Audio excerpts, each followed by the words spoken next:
Yan. Good afternoon, teachers. Magandang hapon po sa ating lahat. We'll just add my co-administrator for this afternoon. Good afternoon, Sir Jambi. Magandang hapon. Sir Jambi, can you hear me? Audio check tayo bago tayo mag-start. Okay? I can Yes, nakamute. I can Yan. hear you. Okay. Okay. So magandang hapon, Sir Jambi, no? And teachers, welcome po sa ating session for this afternoon. And ako excited ako personally no, sa session natin today. Kasi nga, lagi ko ina-announce no, na meron kasi akong favoritism, Sir Jambi, pagdating sa mga tools no, ni Google for education. At ito yung pinaka-favorite ko na talagang tools sa lahat ng ni Google. No? And surprisingly actually, kahit napaka-powerful nitong tool na to, Sir Jambi, madami pa rin. I think you can also attest to this, Sir Jambi, no?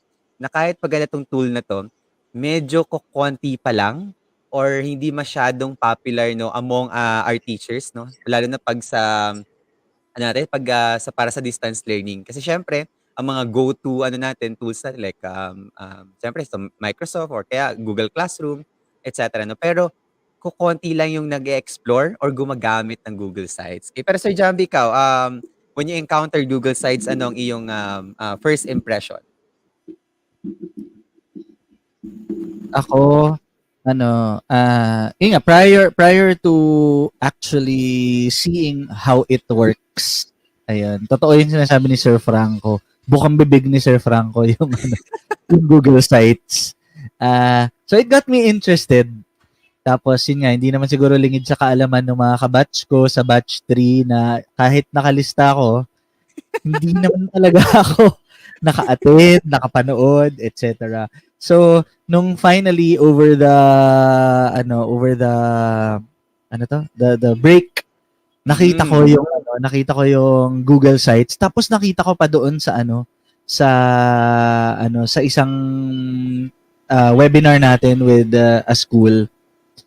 Bigla akong na-fascinate. Yung parang alam mo yung parang bumukas yung isipan mo sa napakaraming possibilities. Gusto mo Yes. siyang i-apply dito, gusto mo siyang gamitin dito, gusto mo siyang And the best thing is, it's free. Yes, Ayan, correct. umabot na ako dun sa point, Sir Franco, before na I was very seriously considering Wix. Yan. Kasi Oo, palagi yes. ko Actually, ano rin naman yan, narinig ko rin yan. Yes, oo. Oo. Tapos nung nakita ko yun, meron naman palang ganito. Kumbaga, I can do most of the same things and available na siya sa akin talaga dati pa. Yes. So, hindi mo na kailangan, okay. for example, no? Hindi mo na kailangan, yan is, again, kailangan ko pinagyayabang sa na, syempre, dahil naka-associate siya sa Google account mo, hindi mo na kailangan like mag-sign up or mag-sign in no, sa ibang Google, sa ibang accounts, okay? Or mag-create ng ibang accounts. It's Alam mo, automatically Sir actually. Franco, Go ahead. feeling ko Yes. yan eh. Feeling ko, well, hindi exactly the same, pero ang pwede mong ipantay dyan ay maraming mga tao, maraming mga teachers even, yung iniisip nila na, wala kasi akong YouTube account. Yung nagdadalawang isip pa sila kasi feeling nila complicated gumawa ng YouTube account, ng YouTube channel. Meron ka na. Meron ka ng YouTube account. So, pakinabangan nyo rin po yun. Yes, Oo. correct. Pero Sir Jambi, alam mo, feeling ko lang, no, ang isa sa pinakamalaking stigma kasi nito, itong tool na pag-uusapan natin ngayon, which is Google Sites, okay? Ay yung idea kasi ng may coding kasi ang paggawa ng website. Okay, so for the longest time, yes, for the longest time, ang alam natin, no, pag nakakarinig tayo ng building a website, kailangan mo ng coding dyan. Kailangan mo ng mga yung mga technical skills to be able to put up a website, okay?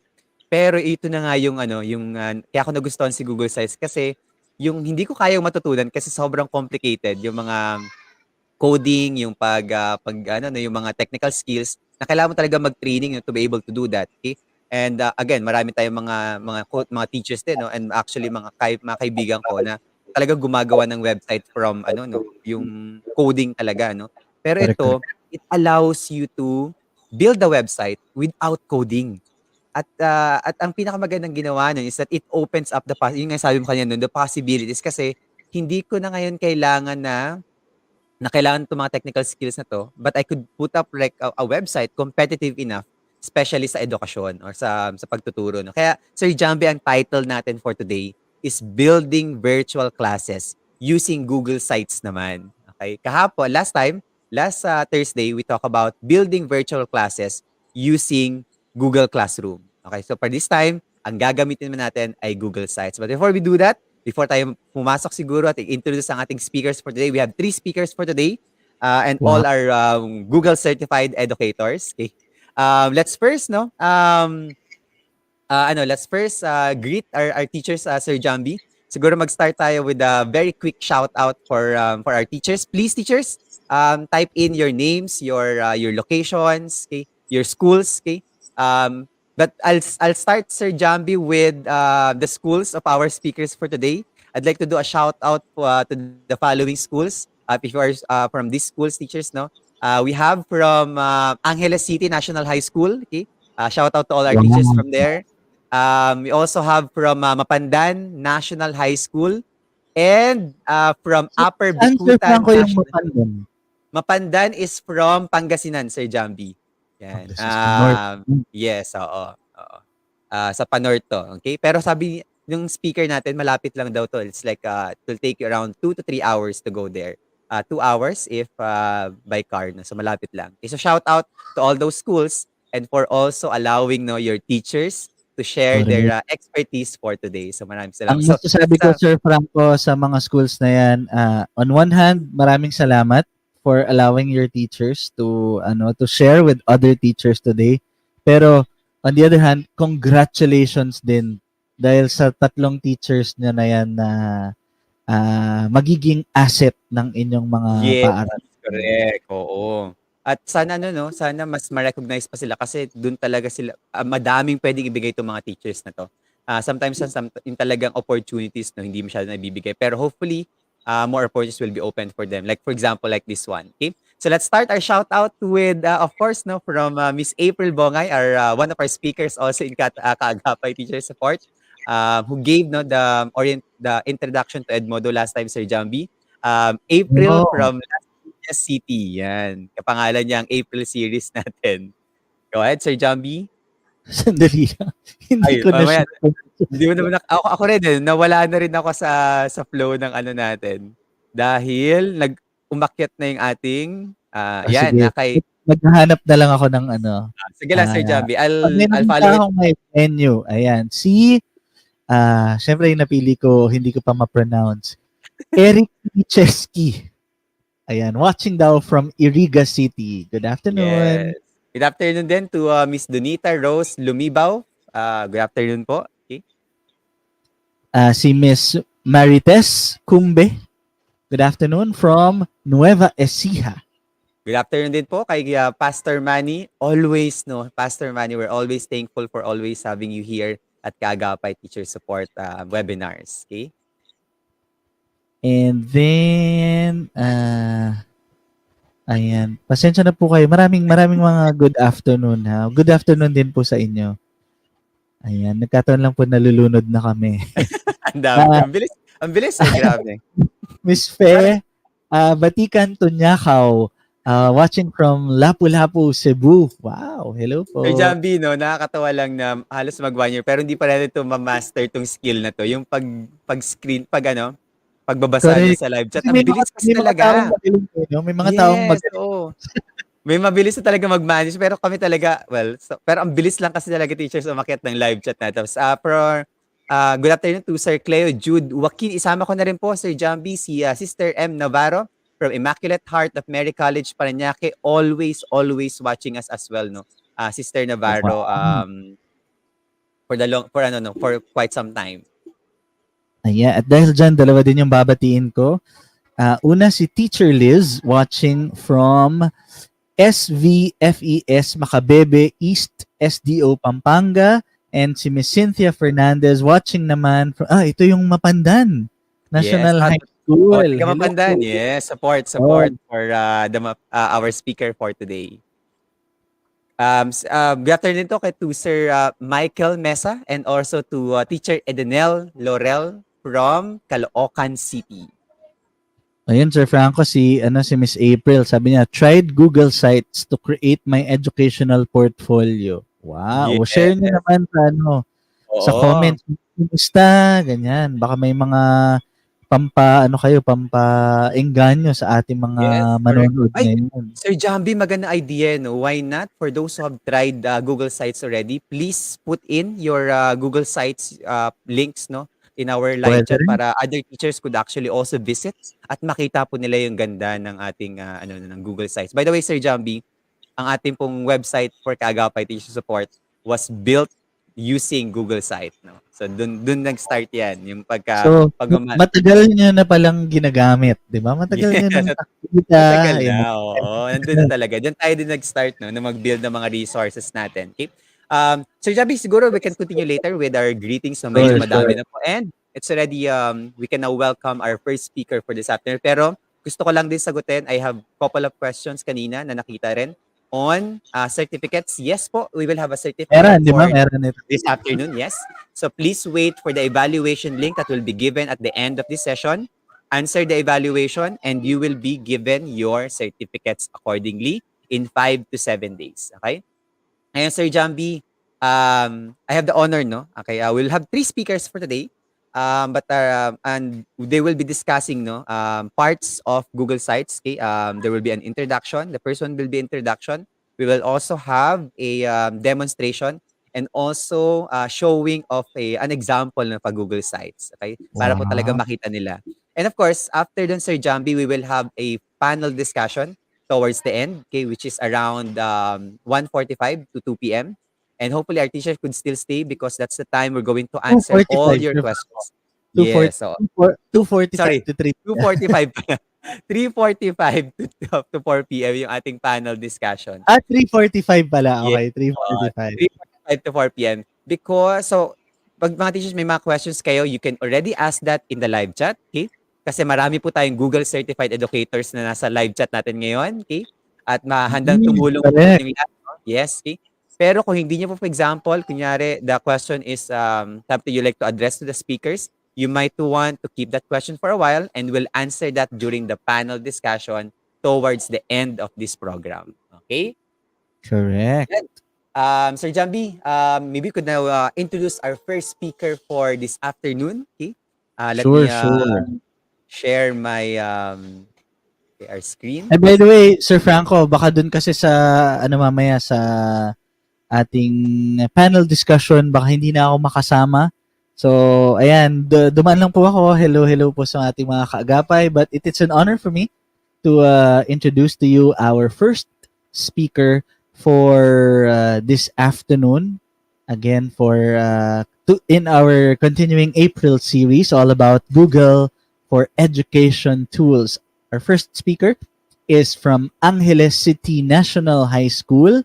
Ayan, sa kanilang senior high school department. And, of course, Google Certified Educator Level 1. At makakasama ko sa Google Certified Educator Level 2 training. Mga Yes. kaibigan, mga Oh, kaagapay, it is my honor to present to you Mr. Brian Esbert G. Go. yeah. Good afternoon po. Let's welcome to our stream. Hello, good afternoon po. Good afternoon, Yes! Sir Brian. It's an honor, and it's an honor po to be part of this wonderful webinar po. Yeah. So, Sir Brian, if we're not mistaken, no, you'll be the one giving the introduction to the Google Sites. Okay. So, Sir Brian, Yes. we will not take too much of your time anymore, and we can now proceed to your session. Okay. Again, teachers, if you have questions for Sir Brian, you can put that in our live chat. We will answer that. We will all be there. We have massive amount of or a lot of Google certified educators in our live chat right now. But if you can wait, you can also personally address your questions later during the panel discussion towards the end. Okay? So magandang hapon, teachers, and enjoy our first session or first part of our session for today. Good luck, Sir Brian. Good Thank you luck, Sir po. Brian. Thank you po. All right, shall I begin po? All right.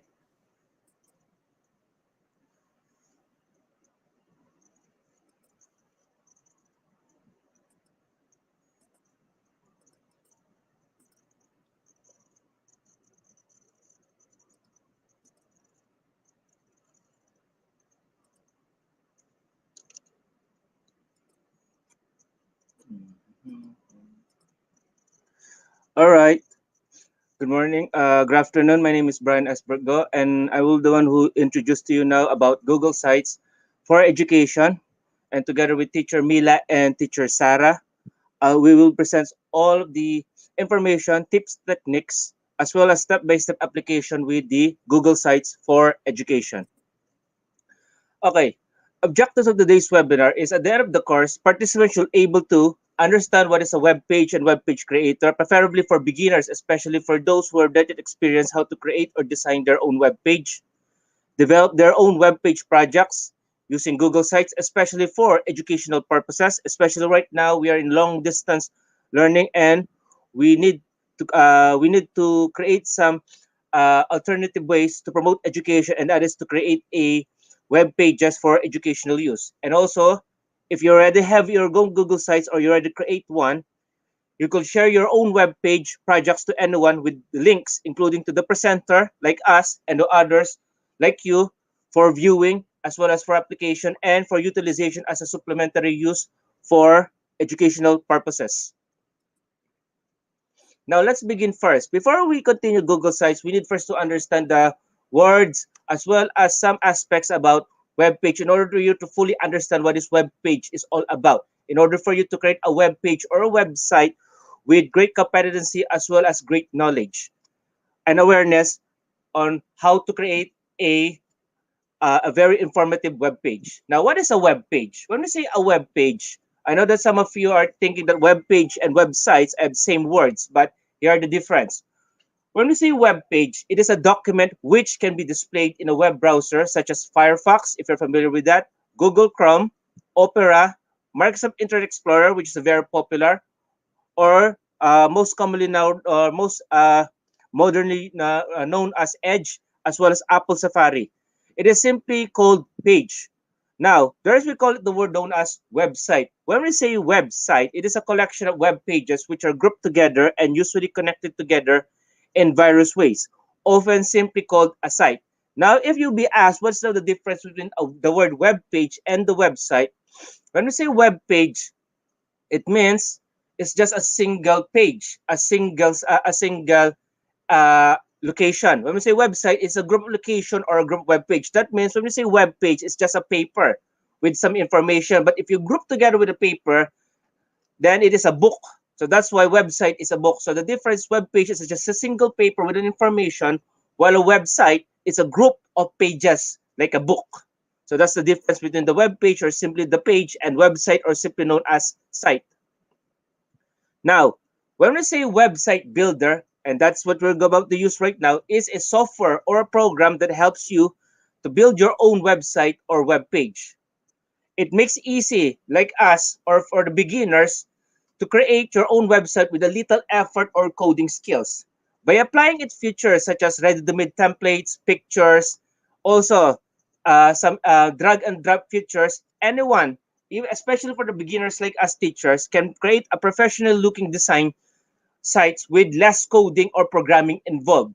That means for some, we believe that when we create a web page, it involves programming, but not anymore most of the time because there are now ready-made websites or web page builders or templates that is available for us to promote not just providing information, but also education as well as for business purposes as well, even for commercial use. Now, there are two types of website builder. There's we call it the online and the offline. Most popularly, online is already now available for all of us, especially with Google Sites or other example if you're familiar with Wix.com. There's also we call it the offline, which is are the software programs that you need to purchase or download and install it in your computer. You will build your own website and save your files on your computer occasionally with storage devices. And when your website is done, all you need is to upload it to all your website files to a available web host. Actually, before Google site or other online templates available, offline-based software programs, website builders is most popularly during that time. And if some of you already familiar with some software such as Adobe Dreamweaver, which is formerly known also as Macromedia Dreamweaver, as well as Microsoft Front Page, if you're familiar with that before it was been canceled. Those are the very popular website builders that you can create, but they are offline. That means you don't need to connect it online, and you can create it offline and you can test it offline as well. All you need is to purchase it with a CD or any form of software that you can purchase it or download it and install it in your computer, and you can create your own web page using some several either features such as either drag and drop applications, template applications, or if you're a professional website developer, coding, which is if you're familiar with some other web page programming languages such as the ASP.NET, the PHP, as well as other software such as the VB.NET, you can create your own web page without the involvement of internet. And there's now we call it the online website builder. These are the web-based and run on provider service, which is include now the Google site, which is now run by Google itself. Well, unlike offline website builders, you don't need to download or install a software on your computer. That means you don't need to go outside, walk around, and look for the software. Especially right now during pandemic crisis, you need to stay indoors and make sure that you are safe. So that's why it is already available online, especially for example, if you're now using Google Sites, all you need is just to have an internet connection and use the Google site. There's also others we call it the Wix as well, but right now we're just using the Google site. And unlike offline website build others, just like what I said, you don't need to download. Just look for it and use it. All you need is a browser and an internet connection. Just make sure you have a stable internet connection. And one very good example, just like I said, is the Google Sites, which you will learn a lot later on. Now, what is the difference between web designing and web programming? Some of you thinking that web designing is the same as web programming, but there are some difference as well. Specifically, not just the words itself, but also the application. When we say web designing, it focuses on both the aesthetic portion of the website and its usability. Web designers use various design programs such as Adobe Photoshop, GIMP, and Microsoft Paint to create images, layout designs, and other visual elements of the website. That is, web designing focus entirely more on graphics. More on graphics and less coding, or most of the time, no coding. This is more on adding pictures or videos only. Or if you're an expert in creating pictures, vector graphics designs, especially for those who are using Adobe Illustrator. It focuses entirely, most of the time, on graphics rather than using algorithms or coding such as ASP and PHP. That means web designing is more on beginner and more on artistic approach rather than more on expert or professional when it comes in coding. Most of the beginners, especially for those who are first time in creating web page, rely or focus on web designing, especially when it comes in when it comes in promoting something like a website. They focus entirely on pictures itself, either make it more interactive looking, 3D looking, or more simple yet eye-catching for the viewers. Especially for us educators, we're supposed to create a web page that it has a design that it will be gain attention and interest and from our students. Now, there's another word we call it web programming. When we say web programming, it focuses on developing a functioning website. Websites, like I said, websites, not just a single page, but entirely a group of page with built-in programs. Web developers use HTML, CSS, JavaScript, if you're familiar with these words, PHP, ASP, and other programming languages. Actually, this following code programming languages are the popular programming languages that we use, especially based on my experience, to create a web page, to create a program that brings to life the design of a web page. Actually, this is more on coding, okay, or creating a web page through programming. Okay, for those who don't understand the word programming or the word program, when we say programming, it's about creating a programs. And when we say program, it's creating an instructions. That means you are or we are creating an instruction that how the program will work. For example, if we click a button or if we play a games or we ask the robot to come with us, that's we call program. So that means this is more on professional applications. When I was in ComSci, when I was in college degree as well as my master's degree, we are already involved with this web programming. It's more on using programming languages. So that's why when we say web programming, this involves not just application of HTML or CSS, but also with the application of PHP and ASP, and also some uh, software that involves web programming such as Microsoft Visual Basic.net, as well as Adobe Dreamweaver. Now, why we create a website, especially right now, not just for educators, but also for some people who want to show something. Now, here are the reason why we create a website. First of all, a website is a very powerful tool for communication. This is similar with the reason why we need some handheld devices. This includes the smartphones, the tablets, and the power notebooks, some sort like that. It's a very powerful communication tool. This is because it's a combination of both text and graphics.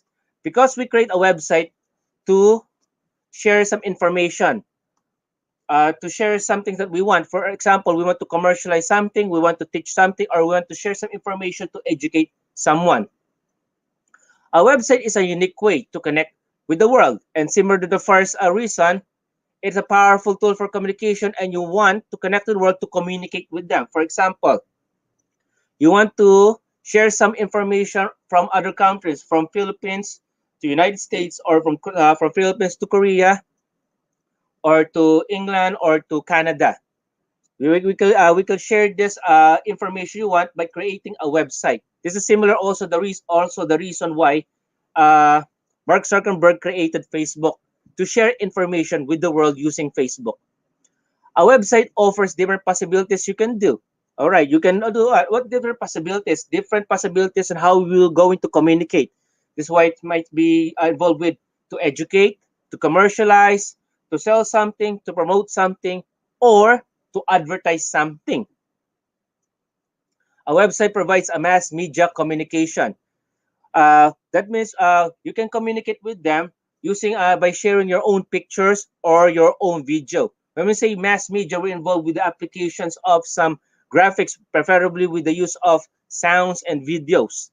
So you can also upload your videos that you uploaded in your websites and share it with the world.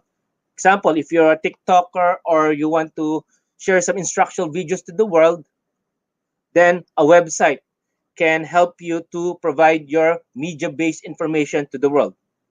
A website develops our own skills and creativity. When we create a website, not only we educate, but we're becoming something more, especially for us teachers. We create a website, that means we're now involved now with more than just an educational field, but also a field related to computer science and information technology. That means you are now becoming like a computer professional. And us also a computer professional, because we created a web page to educate. That means we're now becoming an educator. That means we're now discovering our different potentials, not just being a computer, but also as a teacher. And even for you teachers, when you learn to use Google Sites and you create your own website that promotes education, that means that not only you're now an educator now, but also you have now a potential and you gain skills and experience in becoming a professional computer-based website developer. So this is one of the advantage why you create a website as a teacher. Not only you become a teacher or an educator, but also this time now you are gaining now skills and you're now becoming now as a computer professional in terms of creating a web page. So good luck and enjoy when you're about to use Google Site later on. Okay, here are the importance of educational websites, especially right now. Educational websites can be a supplementary tool for us teachers to promote education with our learners. Especially right now during COVID crisis or pandemic crisis, they need to stay indoors. And if they have access now in the internet now, this will help them to continue learning, or for us to promote continuous teaching for our educators. It promotes learning resources for students.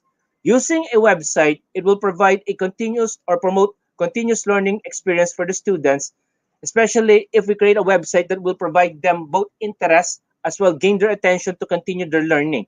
It provides learners with up-to-date or complete learning information.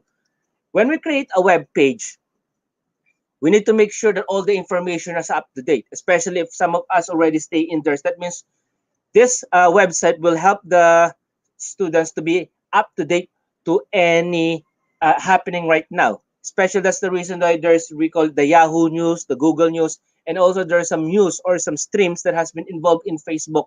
It helps them or provides them the current or up to date information without being stay or left behind. It also provides an online communication with students. That similar also to the reason why we need to create a website because it's a very powerful communication tool, which help us to keep in touch with our students as well as the progress of their learning.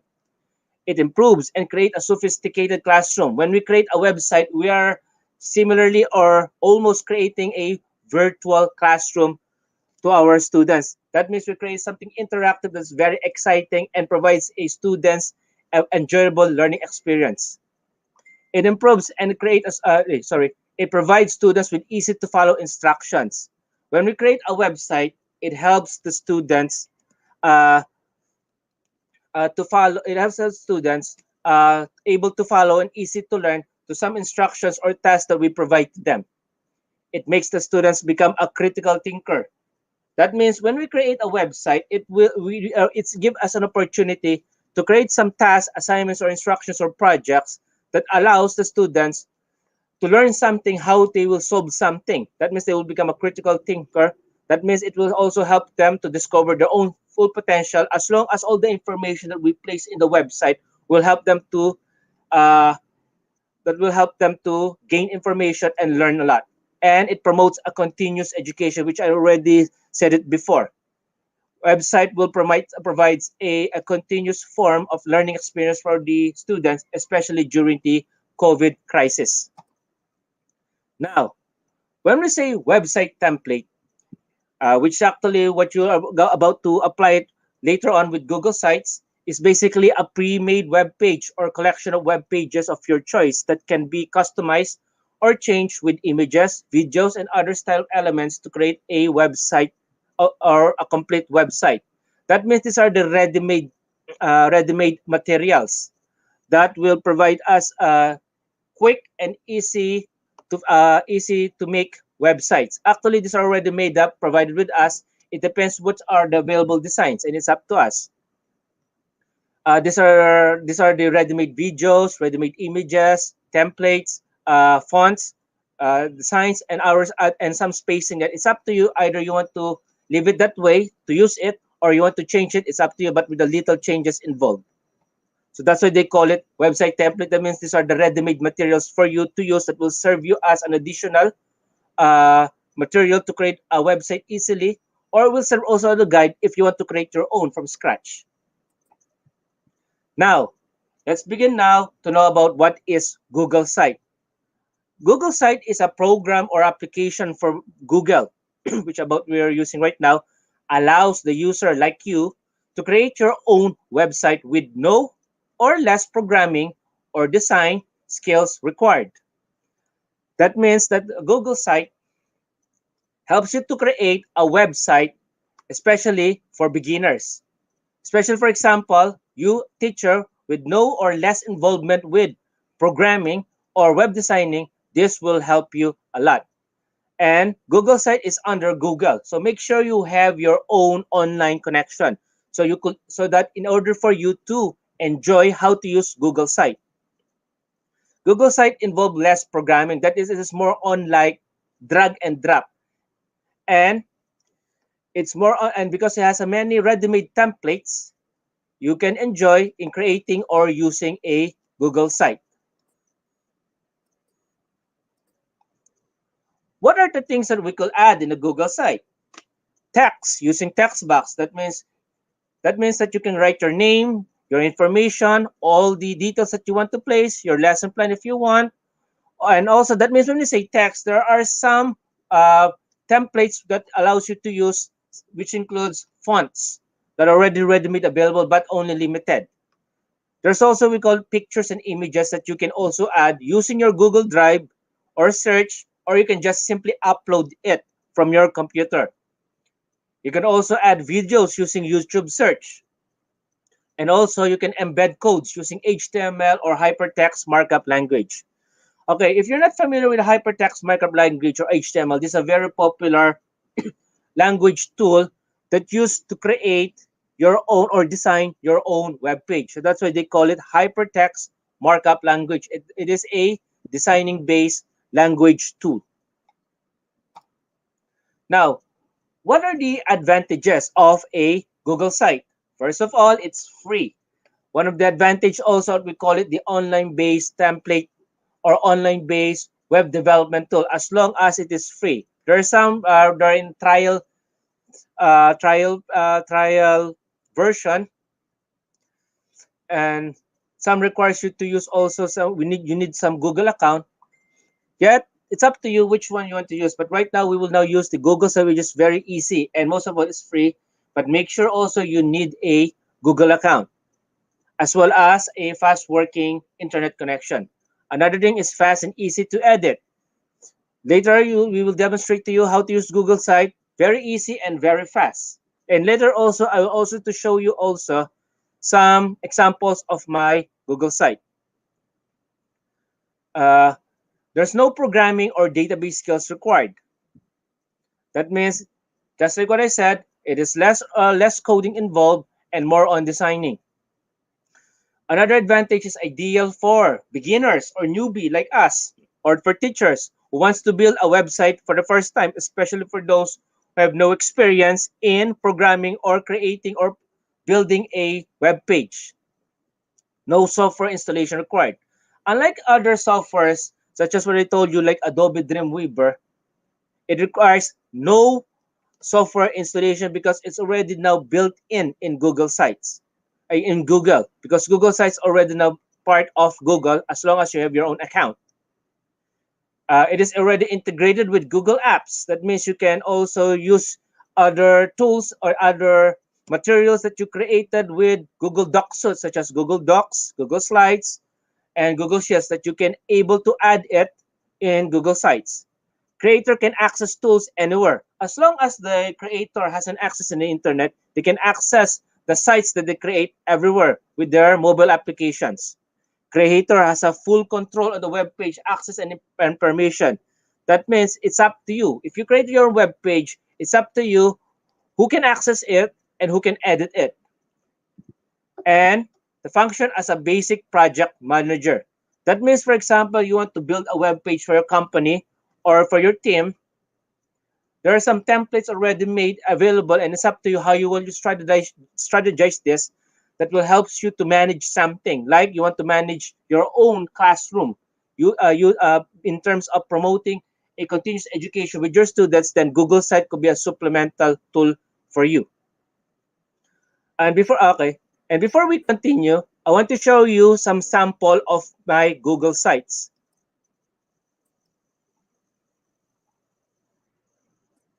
Excuse me. All right, here it is. I will show you something in Google Sites.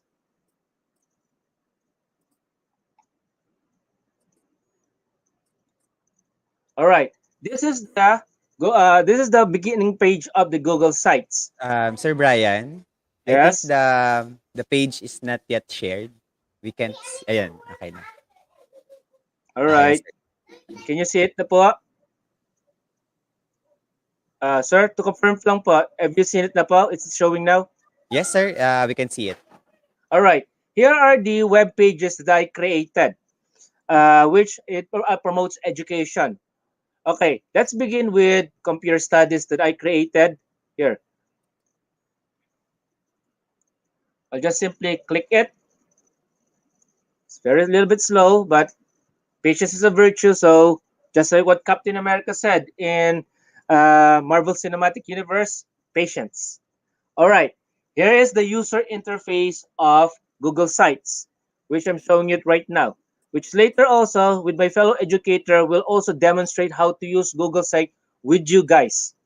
But this only for some sample showing only. All right, here it is. Here's the web page I created. All right. There's the introductory part, and also the pages that I created. Here it is. The uses of computers, the types of computers, and the parts of the computers, and quiz and assignment, which they can enable also to answer it also. Now, let's go back to home. When I click this also, there is this very an interactive pop-up which allows me or helps me to change the pages. Now, if I want to publish this, I can click this, publish, and click publish.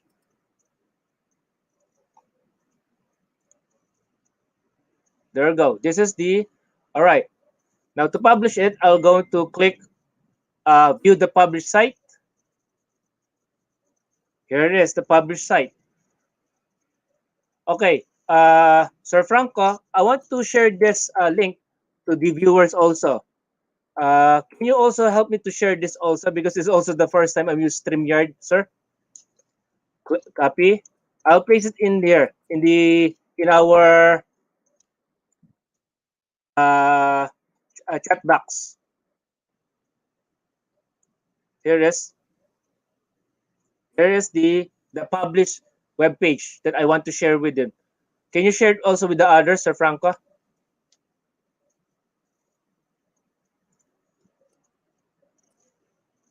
All right. Now, let's continue. Okay, now I'll just close this also. I'll just stop this and let's go back. Okay, let's go back with our, oops, sorry. Excuse me. I pressed the wrong button. Sorry. Close, share screen.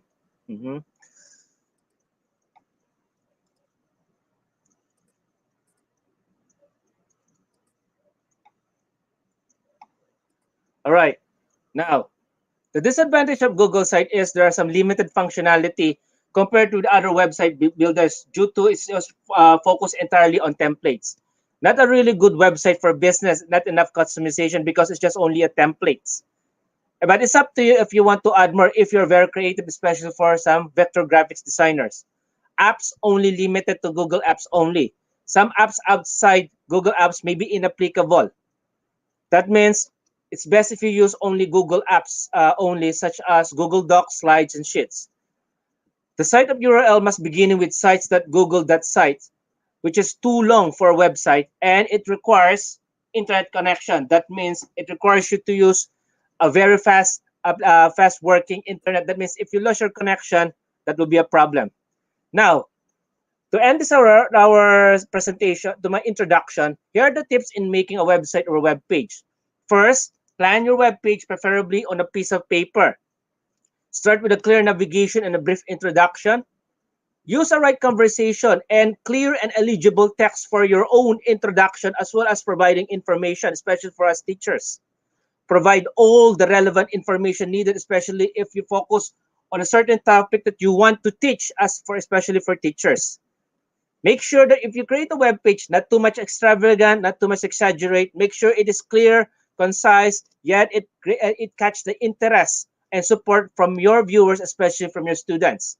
And make your homepage a straightforward summary. That means all the information are in there, complete and concise, especially if you are creating a lesson plan specifically for your learners within the specific topic for a specific subject. Create a landing page for specific topics as well. Let pictures help your story. That means you can add some pictures that will support to your lessons in providing information to your students. Include a trust building information every web page. This includes some step-by-step instructions that allows or easily understandable to be followed by your students, especially for other viewers as well. Keep your website up to date. That means you always check your website. It is up to date, supported, and related to the current information or current events. That means, for example, if there's some changes of our government administrations, some laws, some new holidays or events, that make sure the information that you place there is up to date. Use a straightforward layout. That means it must be clear, understandable, and easy to read. And make your website easy to access. That means you need to provide also some information that how the viewers, especially for your students, how to access or go to the web page that you create. Keep the whole page simple as possible. No exaggeration, just like I said before. Be creative, unique as possible. It's okay for you to follow a template, but it is best also to show with your viewers, especially for your students, that have a creative skills. Especially if you have some artistic talent, try to research one and place it in your web page. Consider your target audience and the goals of your website and the audience that it needs. That means make sure you uh, always think about your audience. For example, you're a teacher, make sure you think about your students. Think about their limited capacity and learning also, just in case. Don't be assuming that your student already know what to do automatically or obviously. Make sure they really know how to follow your lessons by means of providing a step-by-step, clear, concise instruction. And, and also, just like all the things that we created, we invented, before you share something, before you use something, apply something, or illustrate with somebody else, first make sure that you test first the web page and carefully analyze it for any necessary changes or improvements. That means, for example, that if that before you share it with your students, make sure that your web page you created is okay now. All the information is there, all the necessary layouts are already been prepared. Make sure everything is prepared. Just in case, for example, you start to sharing this with your student, but there are some errors or mistakes that will be a problem. So before you share it with your web page, you need to test it first before you apply it. And that's all for our introduction. Thank you very much.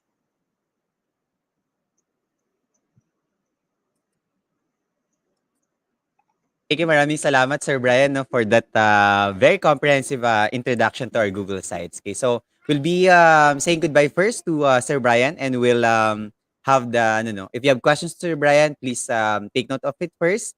We'll have a panel discussion later. We're going to invite Sir Brian back to our stream later on. Okay, for the meantime, let's welcome our second speaker for this afternoon. Okay, Thank you po. Sir Brian, okay, we'll say goodbye first for now. Okay, we'll welcome you back again later for our panel discussion.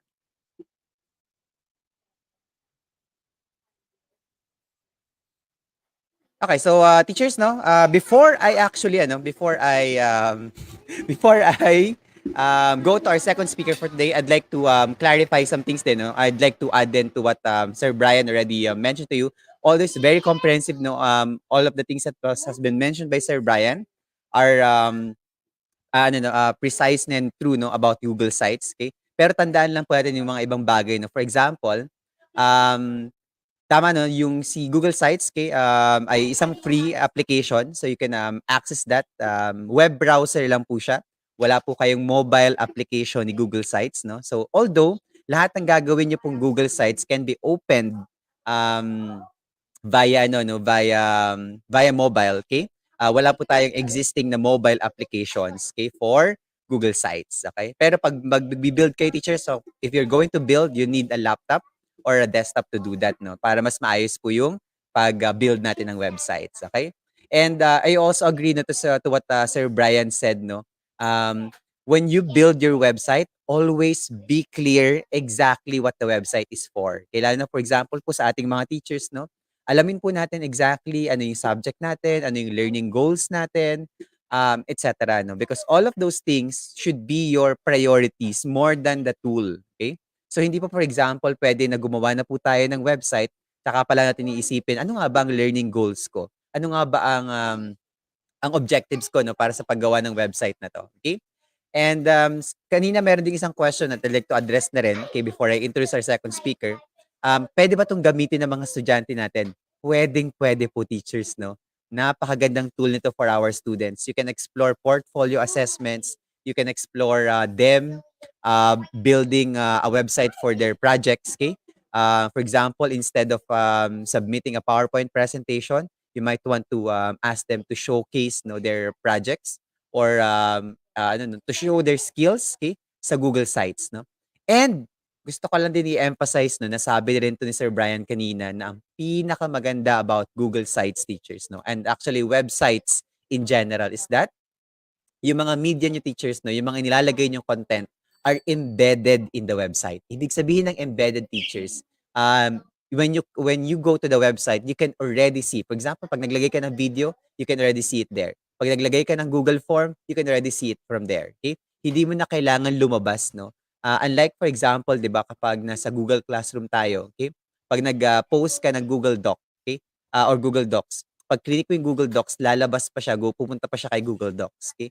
Kapag nag-embed ka ng Google Docs, okay, kay Google Sites, you can see the Google document right from the website itself. Isa sa pinaka um, magandang aspect, no, ni Google Sites. Okay? We'll be exploring more, no, about Google Sites later, pero I think Sir Brian comprehensively covered Google Sites and websites in general. Okay, so maraming salamat, Sir Brian, for that. Okay?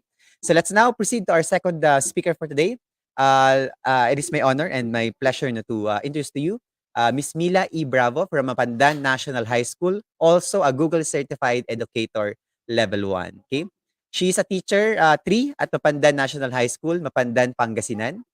She graduated Bachelor of Science in Computer Science from Colegio de Dagupan, Dagupan City. She also took up her professional educational unit in the University of Pangasinan, Dagupan City, and passed the LET last March 2013. She further pursued her postgraduate studies at Lyceum Northwestern University, Dagupan City, and graduated last April 2017 with a degree of Master's in Education, major in TLE. Currently, she is now working on her dissertation for her Doctor of Philosophy course at Colegio de Dagupan, Dagupan City. So she is a very busy person, and yet took her time off, no, to share her expertise, her experiences in using these tools for distance learning, such as Google Sites. So let us welcome to our stream, to our live session for today, Miss Mila E. Bravo. Thank you, Sir Franco. Good And afternoon. good afternoon, Miss Mila. Okay, welcome po to KTS, and magandang hapon. Okay, Miss Mila, I won't take so much of your time. Okay, I'll be leaving the stream and giving you the floor now. Okay, for you to share your session or to start your session. Yes, sir. Thank you, sir. Okay. Good afternoon, everyone again. Before we will start, these are our objective or these are your expected output after my session. So, meron tayong 20 tasks na naka-ready para sa inyo and mas gugustuhin ko po kapag sumusunod po kayo sa akin habang dinidemo ko po kung paano gawin ang lahat ng mga ito. Okay, so start with, of course, I will show you how to open your site, your Google site. Okay, gaya nga ni Sir Franco, available po lahat itong Google site sa desktop, pero hindi po siya available sa ating mga Android phones. But we can view this, yung site na magagawa natin ay pwede nating i-view sa ating mga Android phones. Okay, so there are several ways on how to open our Google site. Una po, yan, pupunta po muna tayo sa Chrome tab natin. Pwede po nating i-type ang sites.new. Ganyan. Dadali niya na po tayo dito sa ating Google site. Pwede na po tayong magtrabaho dito. Okay? So, ito po yung first na way on how to open our Google site before we will start with our work. Meron din po tayong iba. Halimbawa po, balik po tayo ulit sa ating tab. New tab. And then dito po, meron po tayong mga apps dito and then just click sites. Automatically po, pupunta na po tayo dyan. Okay, and here, dito po natin makikita yung tinatawag natin na mga template gallery natin.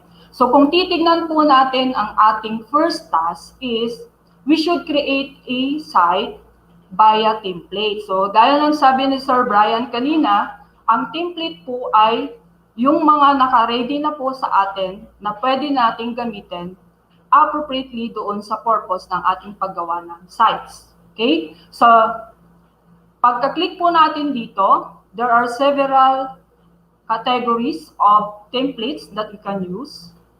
Of course, since we are educators, ayan po, pupunta po tayo dito sa education section or category. So, I would choose class.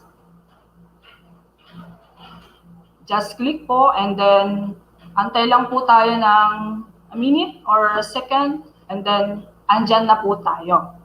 Okay? So, dito po tayo maglalaro. Maglalaro lang po tayo kasi simple lang po ito.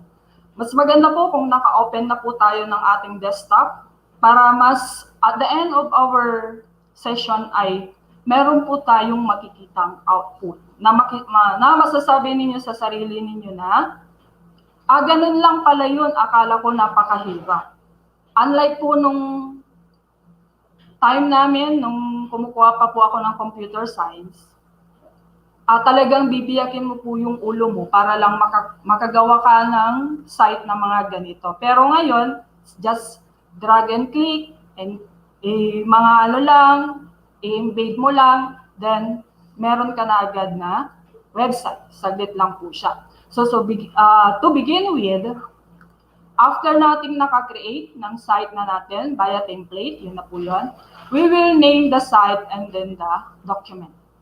Saan po doon? Ito po yung ating document name. So let's say for example, since nagtuturo po ako ng grade 8 ELE, ini-name ko po siya ng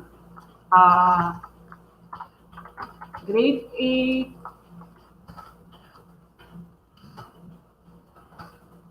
ELE class. Yan po yung magiging document name po natin. Then, ito naman po yung site name natin. Okay? Para po ma-edit natin ang mga ito, ay i-click lang po natin and then yung cursor po natin ay mag-a-appear na po dyan. And then, gusto ko pareho lang siya. Okay?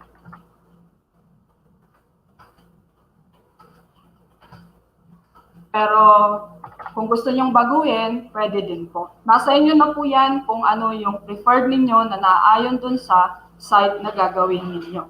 And then, that's our second task. Madali lang, di ba po? Nakasunod po ba? And then, title your page. Saan po makikita ang ating page title? Ito po siya. Ano po ulit ang pangalan ng ating class or yung page na ginagawa natin, yung title? TLEA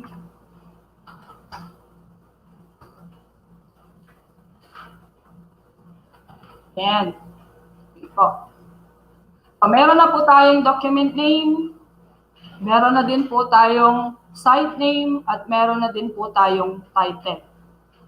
Madali lang po. Next one is add your logo. Of course, para po magkaroon ng pagkakilanlan yung ating site, ay mag-a-add po tayo ng logo.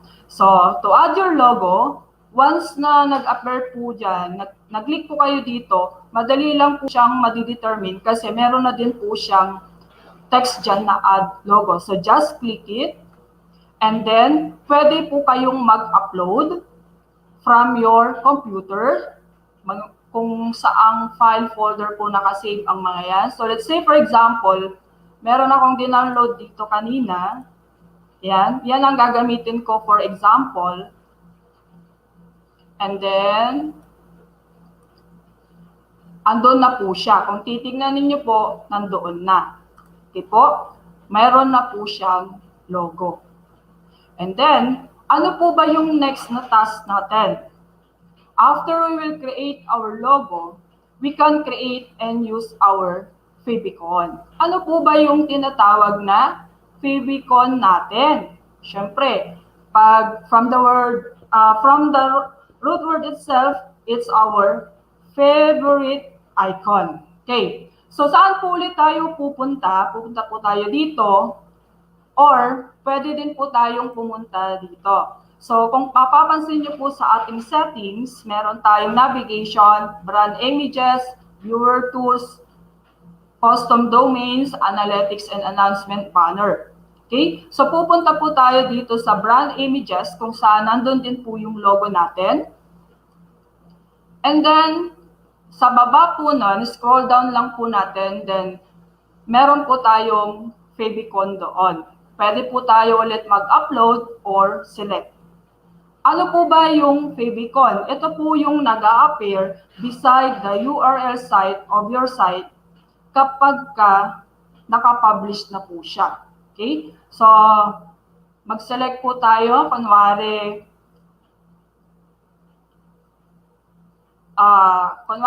ito na lang. Then, insert. Ayun na po. So, every time na i-open po nila ang ating sites, ay makikita po natin yung icon na yun. Okay. So, task number 5 is done. Pumunta naman tayo sa number 6. Pumunta naman tayo kung paano piliin ang theme. Kung titignan ninyo po, nakaganyan po siya, naka-default po siya. So, dito po sa right side, meron po tayong clickable items dito. Tingnan ninyo po ang pagkakaiba ng bawat theme po natin na available po dito sa ating Google Sites. Pag simple lang po, ayan lang po. Ayan, tingnan ninyo po yung pagkakaiba. You can make use of anything kung alin po ang gusto ninyong gamitin dyan. Yan po. And then, the last one is impression. Yun po yung una nating ginamit. Babalik lang po tayo doon. So, depende sa gusto ninyong theme ang gagamitin ninyo para mabuo ninyo ang inyong Google site. Pwede pong i-edit ang mga yan. And then, after that, pwede nating palitan, customize ang fonts at saka color ng theme natin. So kung titignan ninyo color yellow yan, hindi ko yan favorite. Kasi, ano ba ang paborito kong kulay? Okay? Ang favorite ko po ay, yan. So yan po yung magiging kulay ng ating tema ngayon. Pasensya na kayo, that's my favorite. At pwede din po nating palitan ang ating font style. I'd like to choose narrow. Ayan po ang itsura. Yung front. Ayan po. And then, capital. I go for capital. Okay? So that is how are we going to customize our font color, font, and then the color of our theme. The next task is our menu style. Ano po ba yung tinatawag natin na menu? Okay. So, kung titignan ninyo, every time that you browse a website, bakit may mga nakalagay na menu dito sa upper part at meron din dito sa left side? So, dito po yun natin siniset up or binabago. Dito po sa ating navigation, balik po ulit tayo sa settings. And then navigation. And then, dito po sa mode, meron po tayong top and then side. Today, ang menu po ay naka-top. Then, I would like to change into side menu. So, kung titignan ninyo, nandoon na siya. So, when I click this, ayan na po yung mga makikita ninyo. Nalipat na po doon yung menu. Okay po. And then, dito din po ay pwede nating palitan. I'll go for black. Ayan. At gusto ko din na ibalik ko na lang siya sa top. Gusto ko laging nasa top yung menu ko. Okay? So, madali lang. Nakakasunod sana kayo. And then, choose menu color. Nagawa na natin. Punta naman tayo dito sa header type. Dito sa header type natin, saan bang parte ng ating site? Dito lang po siya. Okay? Ditong parte po. Dito po, kaya po kapag yung mouse po ay nandito sa tapat nito, ay lumalabas po itong header type. Meron po tayong 4 na header type. Sa ngayon po ay naka-large banner ako. And then, let's see what's the difference between these 4 header types. Let's start with the title. Ganyan lang po yung itsura niya kapag naka-title. And then, when it is in banner, ganyan po, large banner, and then cover. So kung papansinin ninyo, kapag itong tatlong header type, banner, a large banner, and cover, meron po or pwede po tayong mag-add ng images. But when it is in the state of title-only header, then, kaya nga po, it's only title-only, wala po tayong pwedeng ilagay na images. Okay po.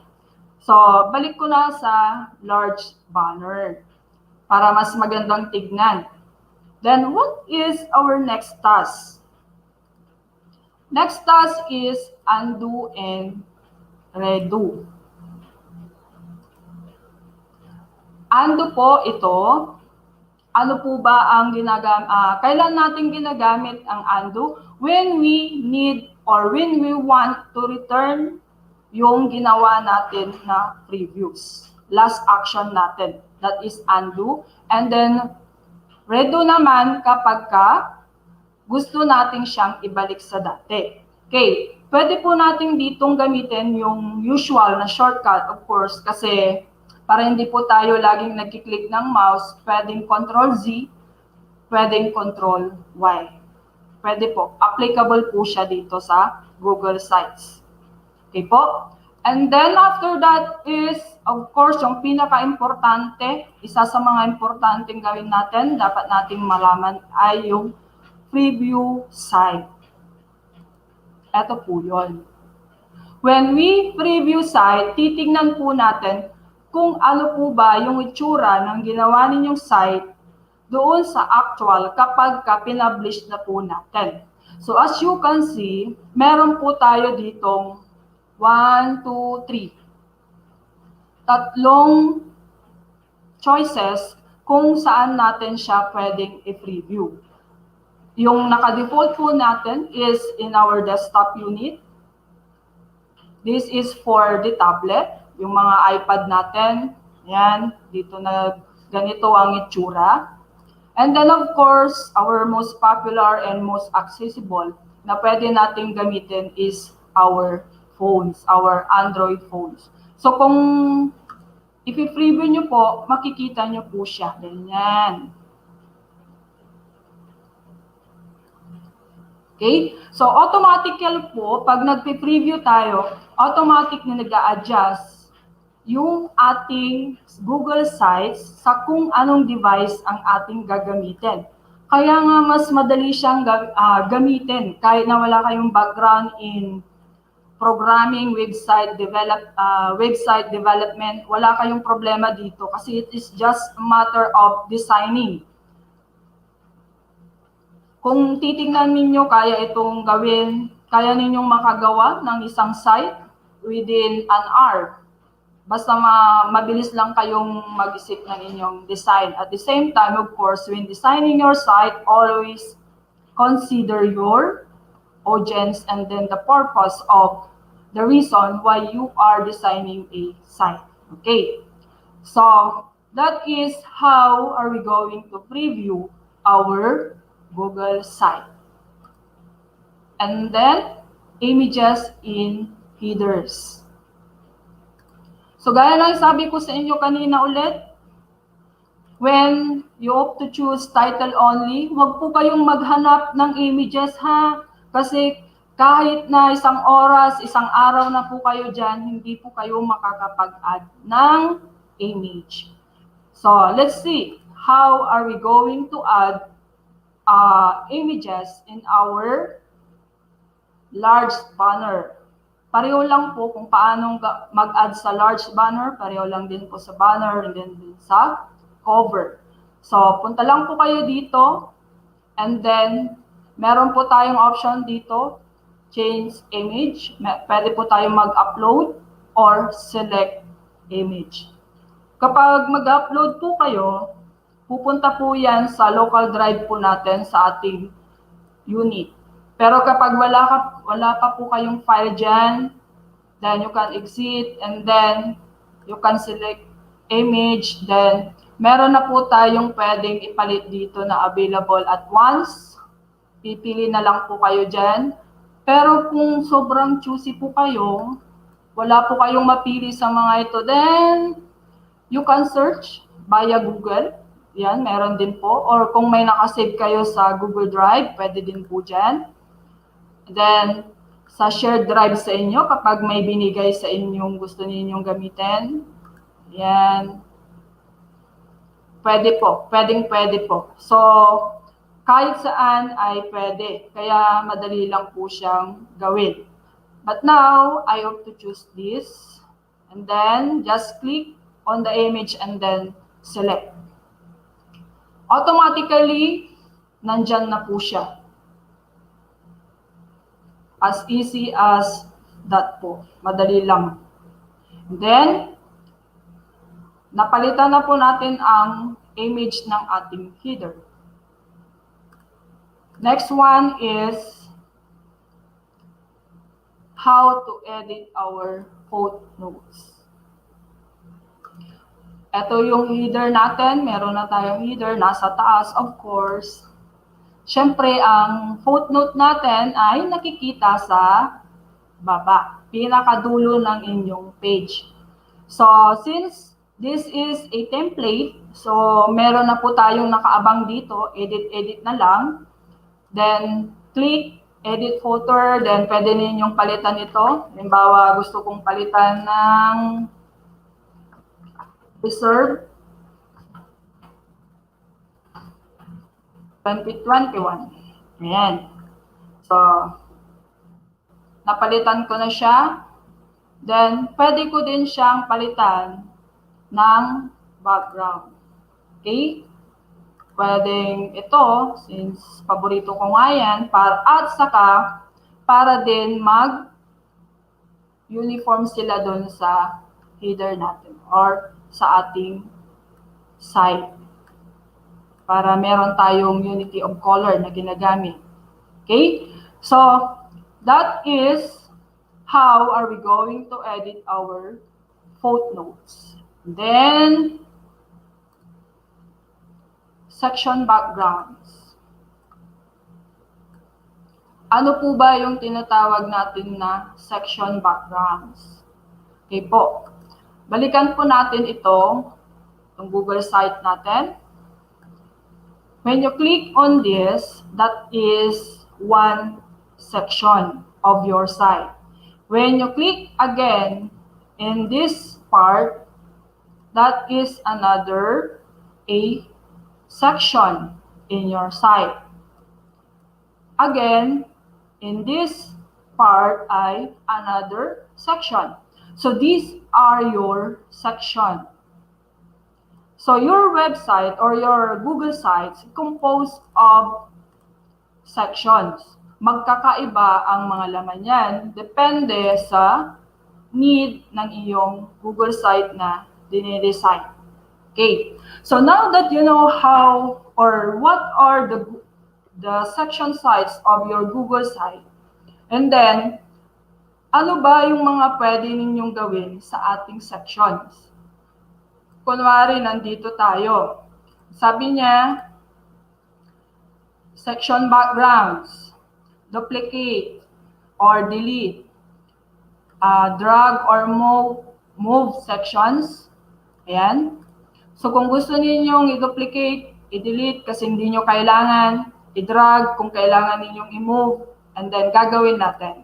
Okay. So let's say for example,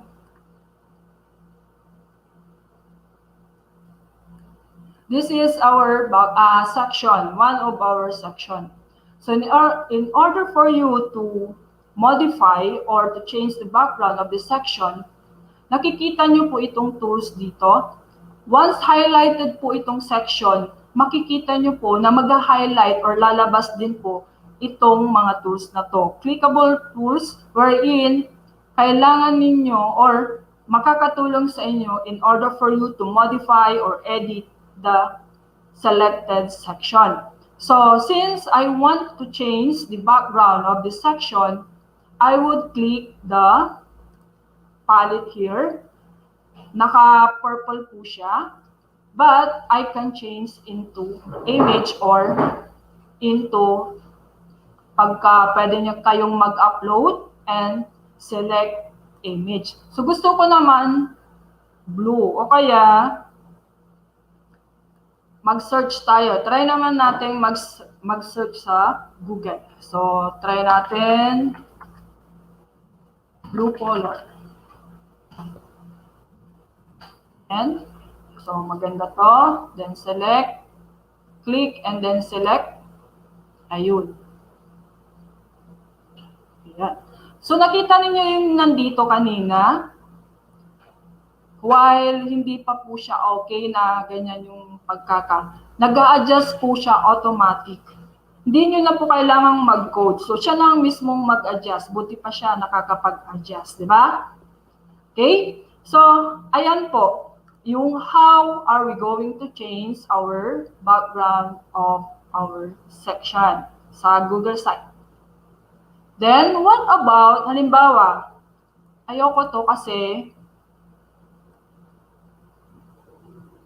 gusto kong palitan ng ibang image or gusto kong palitan ng ibang object. So, in order for you to delete this is, eto po. Delete.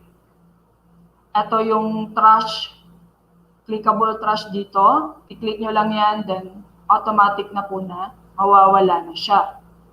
Gusto kong i-re-undo, mali pala yung yung na-delete ko. Okay? So, just Control Z or ito po yung icons natin, undo. Okay? So, duplicate ko muna siya. Yan. So, hindi nyo na kailangang, paano kaya mag-duplicate? Paano kaya mag-delete? Hindi na po. Kasi once na tinuro nyo po yung cursor ninyo sa mga tools na to, ay meron po silang mga alternative text wherein it will give you a hint kung ano po ang gamit ng mga yan. So, remember that in order for you to make these tools work, you should select first the section or the object that you want to modify. So, this time, I would like to duplicate this section. So, I selected it and then duplicate. Yan. So, nakikita ninyo? Okay. Ayan, na-duplicate na po siya. But then, I realized na masyado siyang spacious. Masyadong malaki yung space na ginamit. So, i-delete ko na lang ulit siya. Okay. So, I deleted a duplicate of this section. So, nagawa na natin yung task. And then, what about if I would like to move? Halimbawa, ako ito. Itong section na to. I would like to put this section in the upper part of my slide. Kasi sa tingin ko, mas maganda kapag ka nasa taas ito. So, in order for you to move or drag the section, again, yung number one rule natin, in order for us to modify a specific section, you should select. So, after I selected, kung makikita nyo po dito, meron po tayong parang mga dotted part dito. Then, mag-change po yung arrow natin. Then, that's the indicator that pwede na natin i-drag or i-move yung ating section. So, let's try. I would like to move this in the most upper part. Nasaan na siya? Okay, iwan siya.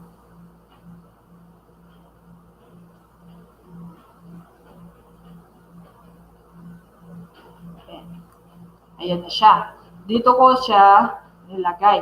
So, pwede siyang i-drag kahit nasaan. As long as ang pinaglalagyan ninyo ay in between ng dalawang section. So, that is how we're going to move a section in your Google site. Next, what is our next? It's time for us to edit our template. Siyempre, halimbawa ito, hindi naman ako yan since that is pre-made. So, pwede kong palitan ito. Pwede ko ding palitan itong picture. Okay? So, punta tayo dito sa my class overview. Ayoko ng ganyan na pagkaka-type.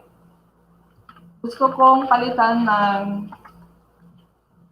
capital O yung overview para mas magandang tignan.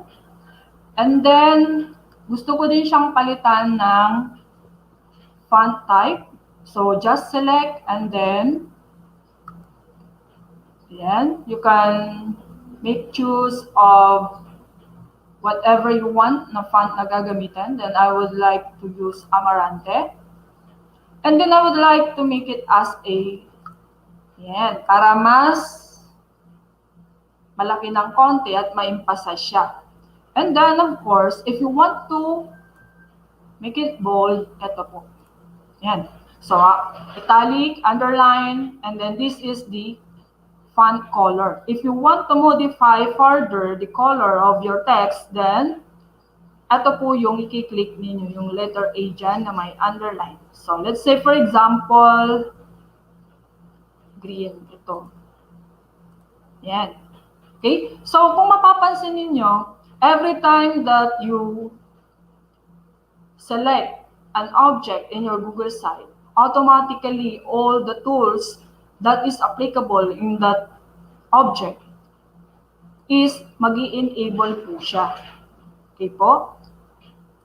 Kaya hindi po kayo masyadong mahihirapang mag-layout. Hindi po kayo masyadong mahihirapang mag-design. Okay. So let's say for example, gusto ko ng medyo paliitan lang to and then gusto ko siyang naka-center. Let's say for example, yung class overview, I want to make it center, then dito po tayo. Yan. Then let's say for example, class overview. So, PLE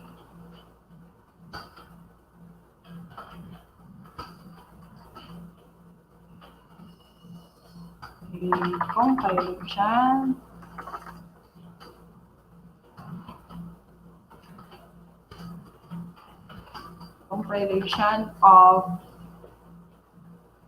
exploratory courses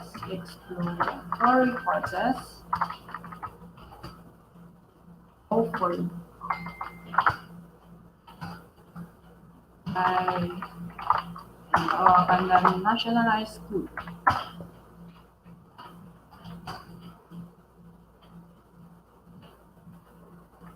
All of the modules needed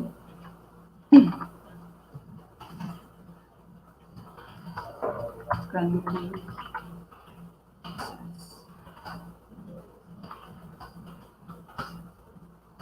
kunwari ganyan lang siya. So, pwede ninyo siyang i-edit na siya. So, yan. Pag gusto nyong palitan ng font color, punta ulit kayo dito, and then, select. Okay, so that's it. That is how you're going to edit your template. Pagdating naman dito, itong mga to, these are what we call our placeholder. These are objects na kung saan ay nilalagay natin in order for us to determine the places or the proper or the exact location of an object that you want to insert. Okay? So let's say for example, I would like to insert an image. Magsiselect muna ako dito. Pwede akong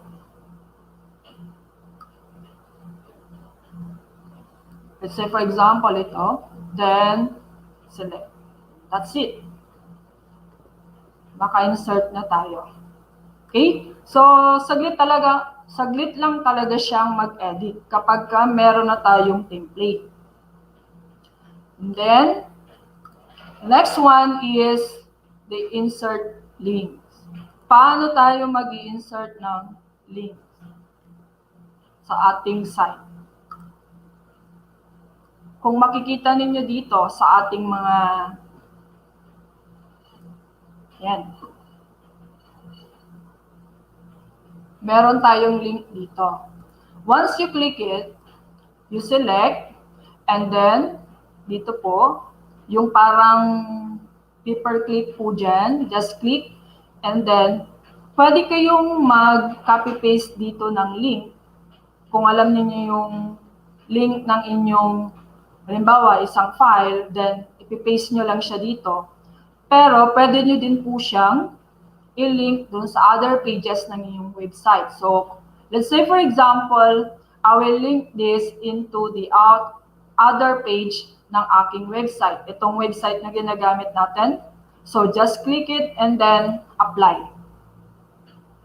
So, kung makikita ninyo ay nakalagay na, naka-underline na siya. That's an indicator na naka-link na po siya. So,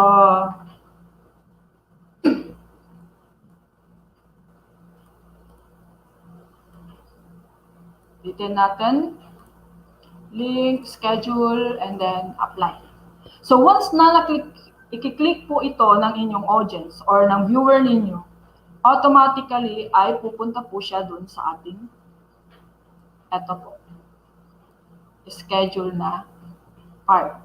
Tignan natin kung paano or kung gumagana na po yung link natin. Okay? So, balik tayo and then preview natin. Change natin muna ito and then let's see. Click natin yung schedule dito sa baba kung lilipat tayo dito. Ayun. So, nakalipat na tayo dito sa ating schedule page natin. Bilis, di ba? Saglit lang po yan. Okay? So, that is inserting links in our website. What about adding and then edit and then replace images? Actually, naano ko na po yan sa inyo kanina. Say for example, ito yung in-add natin kanina. Kapag gusto nyo pong i-replace, papalitan, i-click nyo po yung triple dot po dyan, upload, if that is from our computer na ginagamit. Say, ito. Ayan. Pwede nyo po siyang i-crop. Hanggang saan nyo po siya pwedeng i-crop, kung ano ang gusto mong i-crop dyan. Halimbawa, ito lang gusto kong kunin. So, click. Ayan. Pwede mo din siyang resize. Okay? So, pag hindi nyo nagustuhan, then undo lang ulit. Balik sa dati. Okay. Dito, halimbawa, select tayo ng image ulit natin.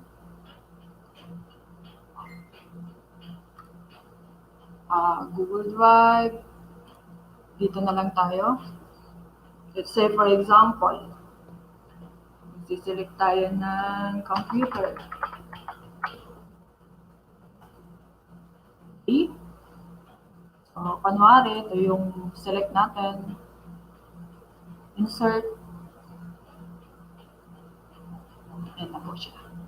Okay? So, kung medyo malaki ang gusto ninyo, ayan. Or if you want to crop, again, kung gusto ninyo yung monitor lang,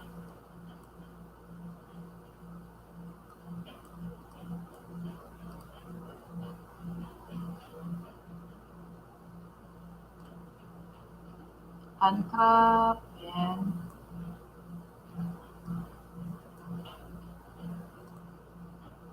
Delete muna natin. Ayan, kung paano i-delete lang ay so, if you want to delete this section, since wala naman na po siyang laman, delete. Okay. So, yun po yung coverage ng aking topic. I hope you gain some knowledge, basic knowledge about creating our Google site. Yan, maraming salamat Miss Mila for covering no yung mga buttons natin. So nakita ng mga teachers natin napakadali lang po no mag-add ng mga elements etc. It's just a matter of experimenting and getting used no dun sa mga buttons natin. So Miss Mila, maraming salamat. We'll park you for now sa backstage natin and we'll get back to you later for our panel discussion. Let us now welcome our last speaker for today for this session, who will be sharing no again other parts, other functionalities ni Google Sites. Maraming salamat, Miss Mila.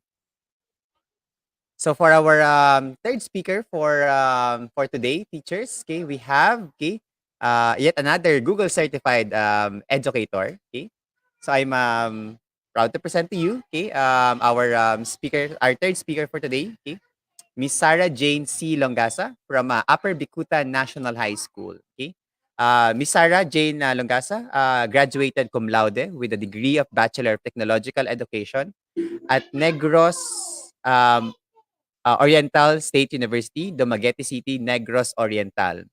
She pursued her graduate studies at the Technological University of the Philippines, Manila, and completed the academic requirements of Master of Technology Education.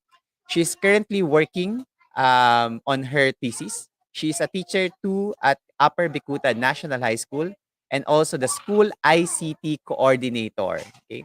She has been awarded as Huwarang Guro in the division of Taguig City and also one of the most outstanding teachers in Taguig City for her dedication and her work. She is also a Google Certified Educator Level 1. Let us welcome to our stream, at our live session today, Miss Sarah Jane Langasa. Hi, Miss Sarah.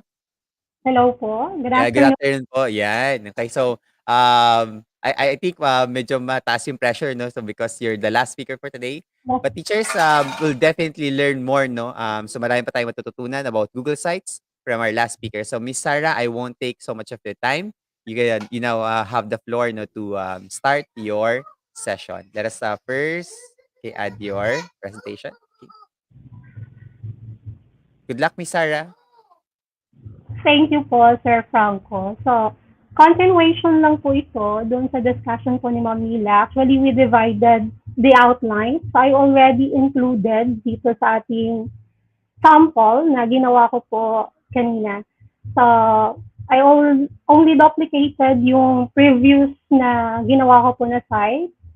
So, for the topic, kanina kasi si Ma'am Mila, nag-discuss po siya from 120 to 1 to 20 about sa mga procedures on how to modify yung ating Google site. So, as continuation, so sinama ko na siya doon sa ating sample na site para hindi na po ako magbe-browse and magta-transfer from one application or to other. So, to continue po, so we will be discussing the following topics. So, first is to create pages and sub-pages. So, for pages, here sa kabilang side, ang kagandahan po kasi sa Google site, it is actually a drag and drop, unlike with some other example of editing or HTML editing software, katulad ng Notepad or ng iba. Ang ginagawa po doon is you need to code. Pero dito, if you have little knowledge about HTML coding, so hindi po kailangan mag-worry since provided lahat po yung ating mga tools dito sa right side. So for the first topic, we will be discussing about create pages and subpages. So if we're going to take a look at the site, so I'm going to view first para po mag-browse and ma-navigate po natin yung sample na website na ginawa ko. So as of now, I am teaching grade 9. So ang topic po namin is computer system servicing. So ito po yung ating i-discuss. And sa home po, kasama po dyan, ito po yung mga topic natin. So we have here pages. Ito po yung main page sa taas sa navigation. Then we have the subpages for lesson, for example. So if we will be in create subpages, and here we will click pages sa right side. Then as you can see, we have here pages. So yung ating yung first po na nasa taas or nakalabas po siya, so that's the main page. Then for the subpage, so katulad po sa lesson, we have here subpage. So since we already have the initial idea dun sa previous discussion ni Ma'am Mila, so it's easy for us to create other pages or to duplicate. So if you have your lesson, so mas mabilis po na mag-duplicate ng page. So all you have to do is to click or duplicate, or you can also click add subpage. So if we're going to click, so nasa webinar outline po tayo at yung example po natin. So wala po tayong subpage na nasa under ng ating webinar outline. So if we're going to create, ayan po yung magiging subpage. Ano po yung ilalagay ninyo na title, or ano yung ilalagay ninyo to easy or mas mabilis po siya ma-recognize. So let's say that is page 1. So example lang po, so we have the subpage, under po dyan. So if we're going to create or duplicate the page, mas mabilis po ang duplication since if you already created your home page, so mas maganda if the same yung kanyang layout. So hindi na po kayo mahihirapan. All you have to do is to modify the content. So how are you going to create or duplicate the page? So dito lang po siya sa 3 dots. Then you select. Then you have now copy of the lesson. So that will be for the other part of your web page or website. The next topic, so we will be discussing about manage site pages. So included na po yan dito sa ating page. So if we're going to move, kasi ang ating pages, it can be rearranged. So you can have it outside. Yung ating mga subpages. So pwede din po siyang ilagay natin.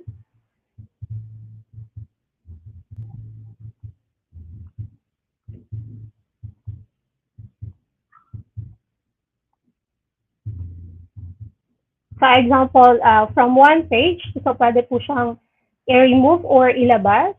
Or you have another created na page, pwede po siyang ilagay within as subpages. So that will be on how to manage your web pages or your pages rather. So another part of our outline. So we have the add and edit text. So madali lang po siya kasi ang initial content ng ating website, we have different elements katulad po ng text, ng image, ng video, or meron tayong mga animation. So for the text, all you have to do, if you want to modify the text content, so dito po tayo pupunta sa my lesson. So let's say, ito po yung content ng ating text. So you want to modify, meron po tayong selection if what type of text it is. So normally, if there is the title, so yun po yung pinaka-main or ano po yung content. Then we have the heading, the subheading, and the smaller text. So we're in for the normal text that will be the majority or content po ng ating webpage or ng website rather. Then we have here for the font. So what type of font will be applied? So we have also styles. It can be bold. So we have the italic. Then we have the underline. You can also choose for the text color. So ito po yung ating text color. So first, you can select. So select the text that you want or highlight the text that you want to change the text color. Then you choose what will be the text color to be applied. Then you can also align. So if you don't want the text or this portion to be displayed, so it can be removed, pwede po yan. So that will be for editing the text. So you can also add here link directly. So it is not necessary for you to create a hyperlink or gagawa ng code, particularly dito sa ating text portion na to. And aside from that, so other parts,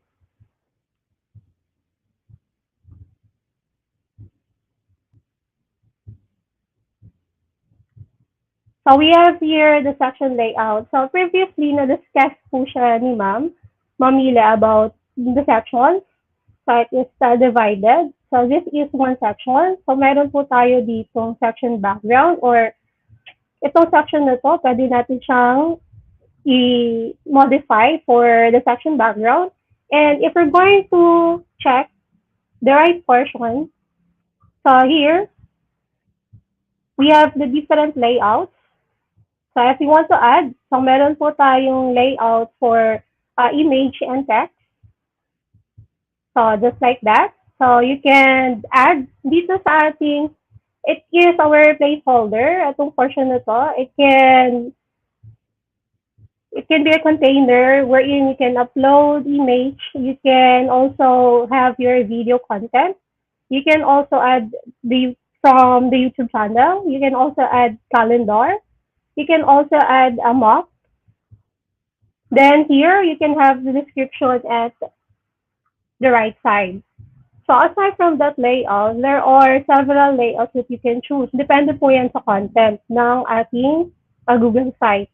So kung ano po yung magiging gusto natin na display. Kasi hindi naman siya pwede na lahat itong example or lahat pagsasabayin po natin. So for example, I have here, so for references, so I have here example na layout. Actually, ito lang po yung nilagay ko. So magkaiba siya, but you can, if you added yung layout nito, or itong layout na to, so mas mabili, or you can choose, so you can have content here, the same. Yung ating insert dito sa portion na to, sa taas, sa tab, so actually, dito sa placeholder na to, you can insert them, or you can also add, same, kung ano po yung ma-add natin at some point dito sa ating insert na tab. So let's continue po sa next na outline. So next, we will be discussing about the collapsible text. So ano po yung makikita sa collapsible text? So it can be expanded or pwede po siyang ma-collapse. So example, so here in home, what is displayed in the website? At first, so we have here, welcome to my website. Then if we're going to click that, then it will display a text as a description of the site. Then if we're going to click here, so babalik po yan. Hindi po siya visible unless if we're going to expand. That will be on how to add collapsible text. So you have insert, then click. Then you type the text. So you can modify what will be the font, what will be the style, and what will be the font color. Then you add the text here. So, isasama po dyan kung ano po yung ating text. So, for example, I will just copy this one para po mas mabilis po tayo since kakunti na lang po yung ating time. So, I will just copy. Then, you modify the font color here para po siya mabasa. Then, the content here. So,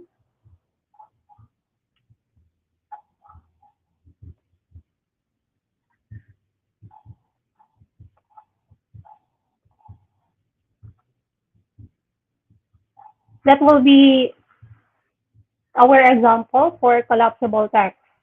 Then, next, we will be adding image carousel. So, if you're familiar with carousel, so it can be a presentation of images in a slideshow, or you can actually have or click the button to proceed to the next image. Example for that, so I have here,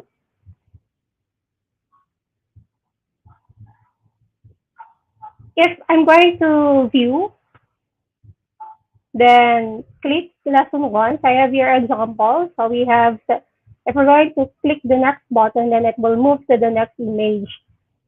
Then same with the other example. So we have, then you can also add caption for each image. So how are you going to create image carousel? So for this page, so dito po tayo gagawa.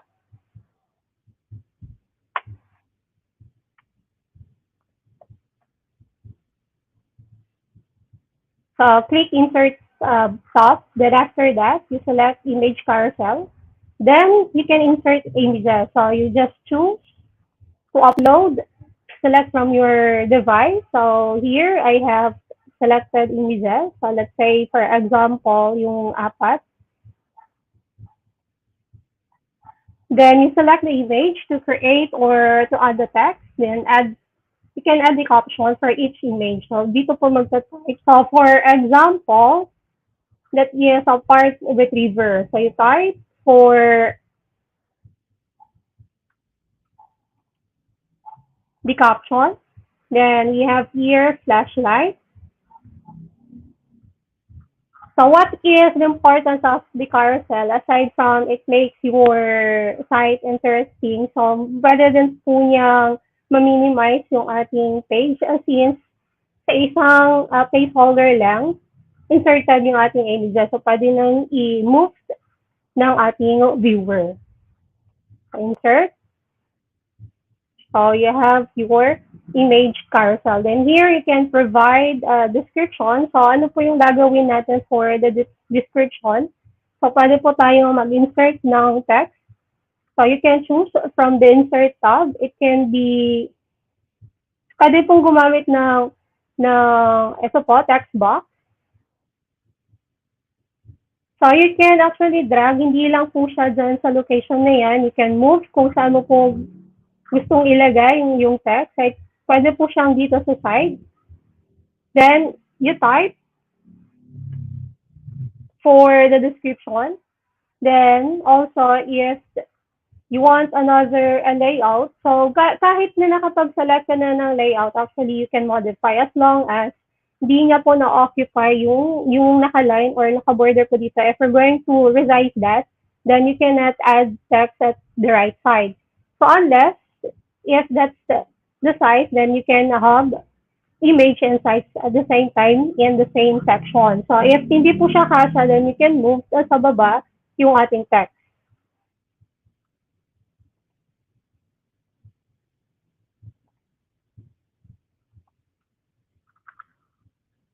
So that will be for the image carousel. Then next, we will be discussing about the insert calendar. So how are we going to do or insert our calendar? So if you already have created your calendar, so you just click the insert tab. Halos po lahat from the insert tab.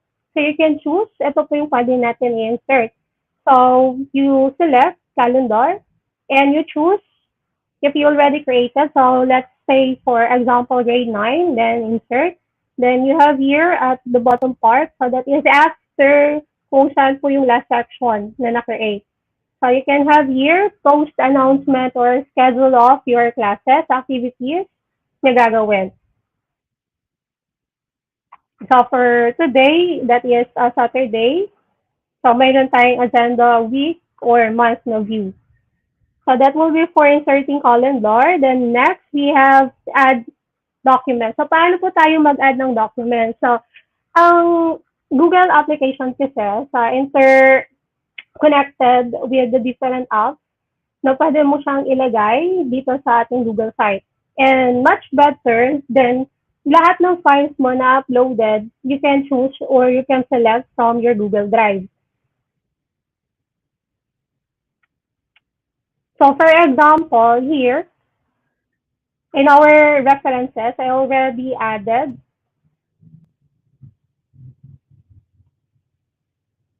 So you can select, you can remove.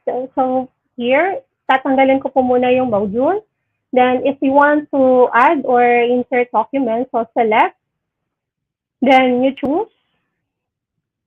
I already uploaded the file in my Google Drive. If you have documents in your Google Drive, makikita po siya directly dito sa ating recent file. Then just select.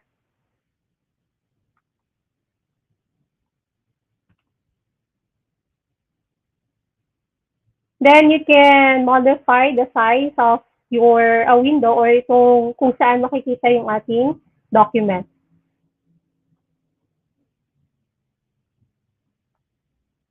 Same thing will follow if you're going to add slides, Google Sheets, and Google Forms. For example, sa ating Google Slides, I have already uploaded or inserted. I have your PowerPoint material. So if we're going to remove, ganun din po ang mangyayari. Tatanggalin lang po natin or we will remove this one. Then you can add slides. So you can choose. You can create slides using, or you can create from Google Slides, or you can upload your PowerPoint presentation in your Google Drive. So for example, I will be selecting uploaded file for our references. So I can drag here at the top para kasama po siya. Or I can remove that. So couldn't preview since ang ating pong nilagay na file is too large. So hindi po niya kayang i-preview dito sa ating Google site, but you can also, or it will allow the students to view this one, but they need to download the file.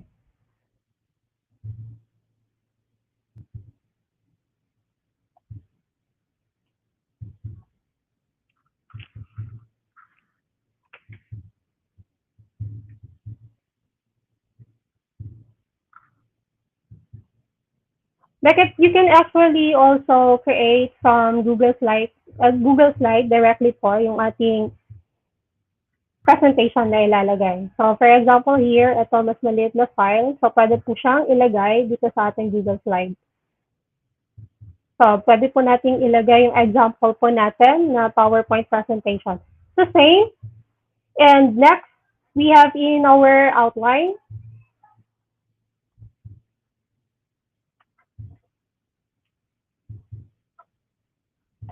So we're done with the document. So next we have the button. Button can click to one or can be navigated from one page to another. Paano po siya ilalagay, yung ating button? So if, for example, I have here created together with the button, this is a button, and I have here the announcement. So how are we going to create the announcement?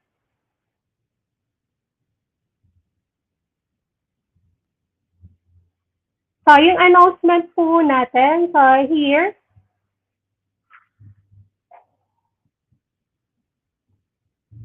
from the settings, so you can create the announcement banner. Then, you have, don't forget to answer the assessment. Yun po yung makikita nyo sa taas.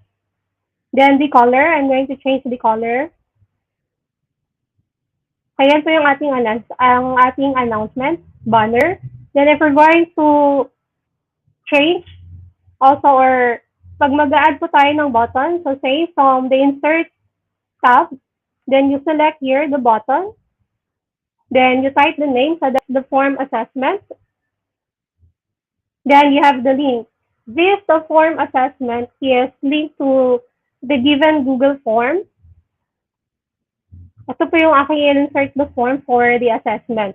So it is not necessary to create or have your assessment in Google Sites, but instead you can insert your Google form na na-create.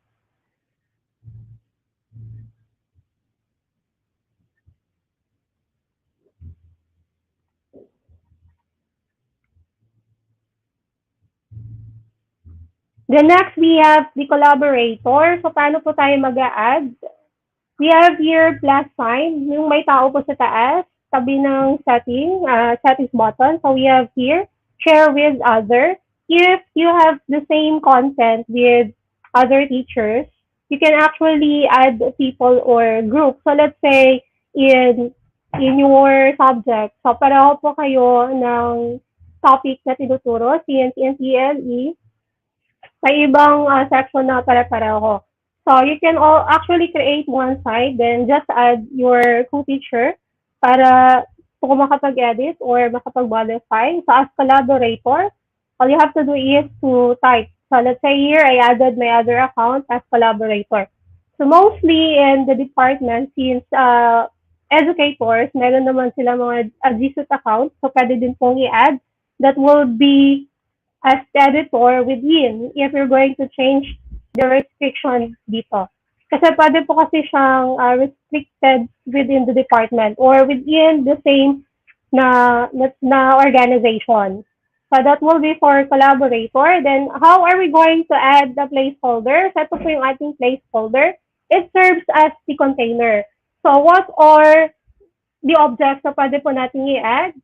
So from the insert tab, so the same, we can upload file, we can select image, we can insert from our drive, so you can have from the YouTube channel. So let's try adding from the YouTube channel. This will be a video presentation. So let's say the topic is hand tools. So I will be searching for hand tools.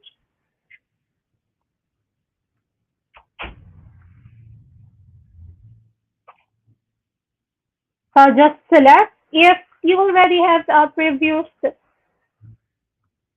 video link, may na-search na po kayo na ginagamit as reference in your class. So you can directly copy the link, then save. Kung wala pa, then you can browse here from the given result, then select kung ano po yung ating ilalagay na hand tools. So we have hand tools related. If not related, so mas gawin po natin specific yung kanyang result sa computer system.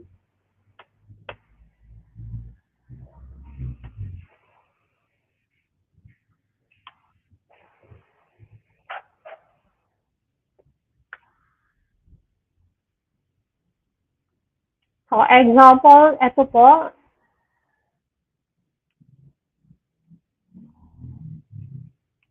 So you can resize yung ating object, so which is the video file from the YouTube channel. You can also upload your video. You can also have the link from your Google Drive. Pag nasa Google Drive, if not available yung inyong video na sa Drive, di na po siya mag-appear. So that will be for adding the placeholder. And what else? So from our outline, so we have the dividers, we have the chart and the info icon. So for the dividers, it is same with the horizontal line. So to give or it is to emphasize the next section. So from the upper part, so let's say for each lesson, I want to have or here, ito po yung ating horizontal line. So I delete ko po muna.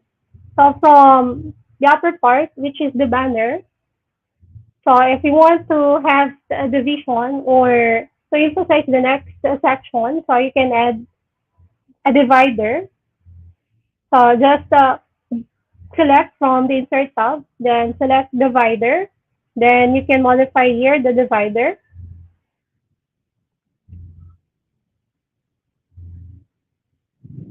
Ito po yung ating divider. So you can change. Itong color niya, it depends on the theme na ginagamit po natin. So next is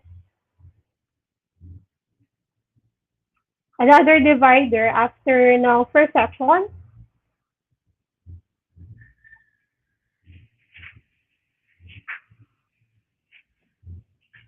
So that's on how to use divider. The next we have the map. So how are we going to use map? I already included in one of the page. So we're in, I have here, so map. If you're going to select map, then it will give you options. So it is a Google map. You just type the location. So enter the location. Then after that, so let's say for example,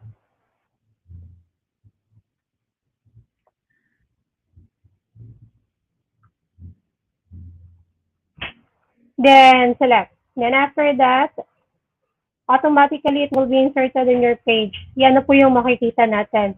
Ginagamit po sa usually to give direction. Then place here description about kung saan or ano po yung exact details dito sa ating map. Then we have here map, docs, then what else that we forget to discuss. So we have here the dividers, the map. Then how are we going to rename and delete our site? So if we're going to have here, so nasa last portion na po tayo. So how are we going to rename? So click or select from your Google site. So you can have here. So examples po, ito kasi yung mga template po natin. So from blank and the site created. So from the different templates. Then if you want to rename the site, then you just choose rename, then change.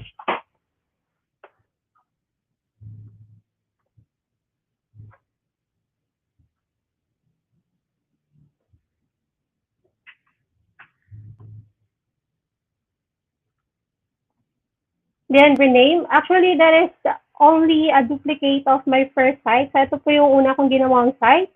So paano ka po mag-select?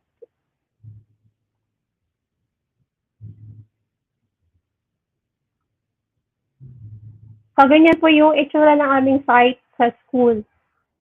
Then I created this example out of this site. So paano po siya isa-select? The same. So you just choose, if you can't rename, you can also duplicate your site created para po siya pwedeng ma-modify. So, na-rename na po natin siya.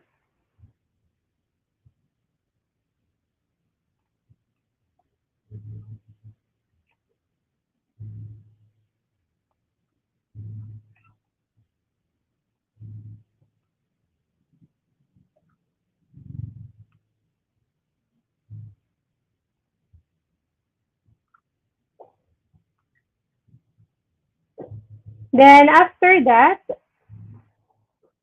so we have here published. What are the changes you created in your site?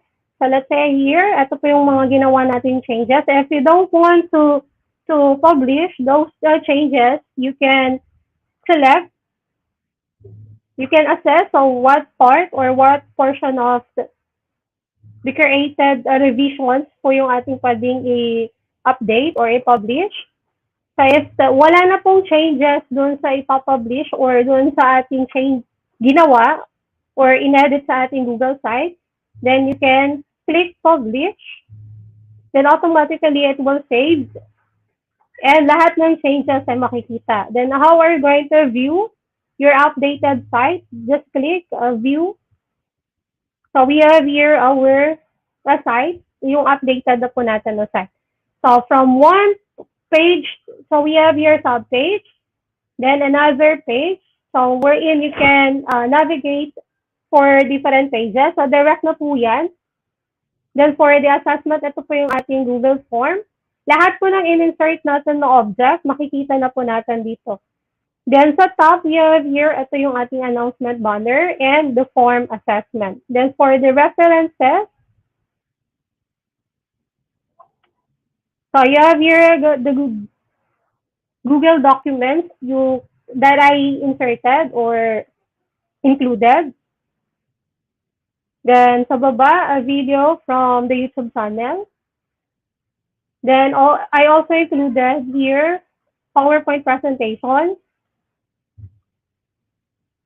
for the references. Then you can also add if you are familiar with HTML coding. So pwede po tayong mag-add. So example, for the attendance of so ito kasi meron po tayong attendance. So pwede po tayong maglagay ng login, logout para monitor po natin yung attendance ng ating students. Ito din po yung ginagamit namin, attendance sa school, for teachers to log in and to log out para ma-monitor if nag-online attendance po sila.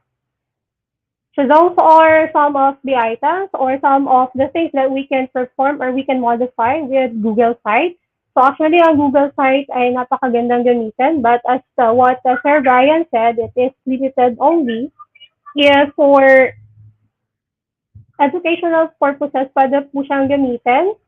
Maganda po siya for students. They can also have or create their portfolio para po isubmit sa atin. Sa lahat po ng gagawin nila, pwede silang gumawa ng sarili nilang site. And you can get the link para sa whole, pwede po nating ma-view lahat ng ginagawa ng students or yung output ng ating students.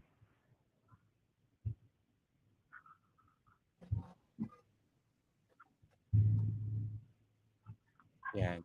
Thank you. Thank you, Miss Sarah. Yan. At Miss Sarah, can you hear me? Can you check my audio? Yes po, sir. So those are the items po na pwede natin pong gawin. And lilipat po tayo kay Sir Franco. Yes po. Maraming salamat, Miss Sarah, no, for comprehensively covering the different buttons. No, teachers, again, alam po namin nakaka-overwhelm, medyo madami 'yon, no. Ang daming na-navigate ni Teacher Sarah, no. Pero just like any of us teachers, no, it always will begin with you trying it out, okay? Hindi niyo po 'yan makukuha sa isang upuan lang, okay? So kailangan niyo po talagang upuan 'yan at i-practice, no. Sabi nga ni Sir Brian kanina, we'll have to test our page, no, before launching it to our students, okay? Let's welcome to our stream all of our speakers for today to join us. Okay. So for the panel, no? So teachers, we are now ready for your questions, no, specific questions if you want. By the way, teachers, ano lang, no? Gusto ko lang clarify because usually ito yung isa sa mga kalituhan kapag nasa ano po tayo, no? Nasa pag nagpa-publish tayo ng ating Google Sites, okay? Unang-una, yung pong clarification natin, yung ginawa ni Miss Sarah kanina, actually ginawa rin to ni Sir Brian kanina, tsaka ni Miss Mila, when we publish our Google site, okay? Yung pong clinic po natin yung publish na doon sa upper right corner, it only means na pinapublish online yung content nyo, okay? Pero, if you'd like to share, no, your website, hindi po yun enough, no? Ibig sabihin, na kapag pinublish nyo yung website nyo, madali na mapupuntahan yung website nyo. For you to be able to share your website, no, like what Sir Brian did kanina, you'll have to copy the publish link. Okay? So meron po kayong makikita doon na icon sa taas, okay, ng inyong Google Sites, copy publish link. Okay? At binanggit din to ni Miss Sarah kanina, whenever you are making revisions, editing, you'll have to publish your website every time. Okay? Kasi kapag hindi nyo po pinapublish, no, yung mga revisions nyo or edits nyo, hindi po yan papasok. Okay? So make sure po natin na every time, for example, nag-add ka ng page, o kaya nag-add ka ng image, every time you do that, you publish it. Para yung pong link nyo will be updated din. Okay? Or yung content sa link nyo. Okay? Now, sa very frequently asked question, if I make an edit, do I have to reshare my link, hindi na po, okay? Your link will stay the same, teachers, no? That's the same all throughout unless katulad po ng ginawa ni Miss Sarah kanina, nagpalit po kayo ng pangalan ng website nyo, that's the only time magbabago yung inyong publish link, okay? Pero otherwise, hindi po yan, okay? So, forever na pong ganun yung inyong website link, okay? Now, if you have problems about very long website link, no? Kasi alam ko po, nasabi nga ni Sir Brian kanina, na-mention niya to, ang haba naman talaga ng pangalan ng Google Sites link, no? Kasi meron siyang sites.google.com bago pa yung pangalan ng website nyo, ano? Okay? Then you might want to use mga URL shorteners like bit.ly, o kaya ano pa ba yung ginagamit namin na pang shorten, mga ganung web pang teachers na tiny URL, okay, that's also a good one, okay? Para umikli yung inyong website URL, okay? Kaya lang, ayan, teachers, Sir Brian, Miss Mila, Miss Sarah, meron tayong question from Miss Angela Elaine Jacinto. Okay? Okay. I think this is like an inquiry, no? Okay? Another usage. Ano daw ang iba pang mga gamit siguro ng Google Sites? Based on your experiences po. Siguro we could start from Miss Sarah. Miss Sarah, how do you use your Google Sites for your, as an educator? So for usage po ng Google Sites, paano po siya if you are fun with blogging, pwede kang gumawa, you can create. So ginagamit po namin siya as for school website. Then aside po doon, for students purposes, so you can also create a Google site for portfolio submission. So aside na mag-send sila sa inyo individually, naka-PM na kanilang file, so pwede po direct in a one site, doon nyo po makikita lahat. And also, some of the students can view kung ano po yung output ng iba. Para makita po nila and magkaroon din po sila ng idea with the other students. Correct po, no? Maraming salamat. At actually, ini-encourage ko talaga yung mga schools, no? Lalo na, for example, kung wala tayong budget allocation for yung full-blown website, Google Sites will actually do well na, no, as a school website. Marami na po akong nakikita at marami na po akong mga schools and teachers na encounter na Google Sites yung ginagamit nila for their school website. So, please do explore. And again, ang ganda ng idea ni Miss Sarah, no? Pwede siyang para siyang Miss Sarah, no, yung parang showcase ng mga students' works, no? So pwede siyang ganun. Okay? Yes, Wherein sir. ilalagay mo lahat ng mga students' work doon para makita nila yung mga trabaho ng mga classmates nila. For example, mga Google Slides, etc. May nagtanong actually kanina, nagpapagawa daw siya ng portfolio for her students. Okay? Gaano kadaming Google Sites daw yung kailangan niyang gawin? Actually, hindi kailangan Isa lang madami. Yes, isa lang actually. po. Kasi pag madami po kayong websites na gagawin, nakakalito po yan. Okay? So isa lang po. Tandaan na lang po natin yung tinuro ni Teacher Sarah kanina na pag-add ng mga pages at saka sub-pages. Okay? So for example, gawa ka ng page na classes. Tapos dun sa classes mo, lagay mo lahat ng sections mo like classes, subpage section 1, subpage section 2, subpage section 3, etc. and so on and so forth. Okay, para po organized, no? Okay? Tapos doon nyo na lang po ilagay lahat ng portfolios nila. Okay? So yan. Okay, how about you, Sir Brian? How do you use Google Sites for your as an educator? Actually, based on my experience, I ask my students to create their own web page about social issues or campaigning about some recent events. For example, I want to share this with the viewers. Thank you, maraming salamat, no? So again, ano rin to, for information, dissemination ng Sir Brian, yung All for right, example, here it pwede, is. yes, Can you see? actually, All sa right. classes nyo, no? Go ahead po, Sir Brian. Okay. Actually, this is the project that my students made. It's about social issues about drug addictions. They created some homepage as well as the introductory part, which has a mission and vision about the purpose of this web page,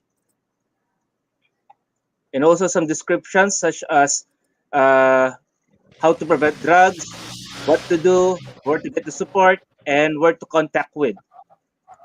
We can use this Google site to create projects for our students in terms of promoting something, not just for commercialization, but also to bring awareness to the world. This is the reason why I said before that creating a web page is an effective communication, like a text or like a video chat.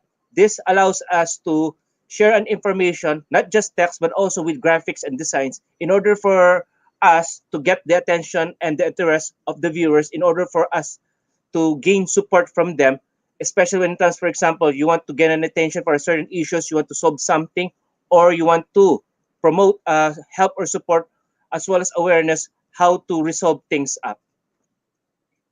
Tama yun, tama Sir Brian, no? Napakaganda yan for ano for students kasi 'di ba yung pagsasabi natin is sa mga Bloom's taxonomy levels, yung creation. Si Google Sites is a perfect tool for students to create something kasi ang dami mong pwedeng ilagay, 'di ba? Pinakita ni Miss Sarah at ni Miss Mila kanina yung mga elements na pwede mong insert, videos, images, Google Documents, Google Slides, Maps, etc. no? Lahat ng klase ng elements na pwede gusto mong i-insert, pwede mong ilagay sa website mo. Plus, again, ang pinakamaganda diyan, nandoon na lahat, no? When you want to view the video, it's in the website. When you want to view the images, it's in the website, no? Kung madaming image, gamit ka ng carousel, yung pinakita ni Miss Sarah kanina, okay? That helps a lot, no, in managing your website as well, okay? Now, last one from Miss Mila. Miss Mila, how do you use your website or your Google Sites for your as an educator? Yes, sir. Actually, as an educator, kasi yung Google site, it will serve as, di ba po sa mode of learning natin, which is the distance learning, lagi nating naiisip or lagi nating naririnig sa ating mga estudyante. Ma'am, asaan po yung module ganito? Ma'am, asaan po yung assessment number ganito? Ma'am, ano po yung gagawin? Ma'am, ano po yung mga requirements na kailangang ipasa? So, in order for us to not to yung address natin sila every time na ganun. Kasi mag-backread ka, anak ko, mag-backread ka sa GC natin.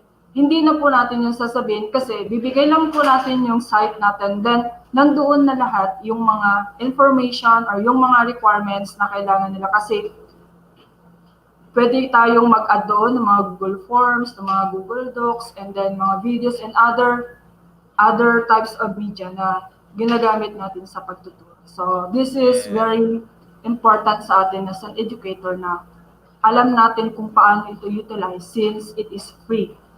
Kaya mas maganda po yun.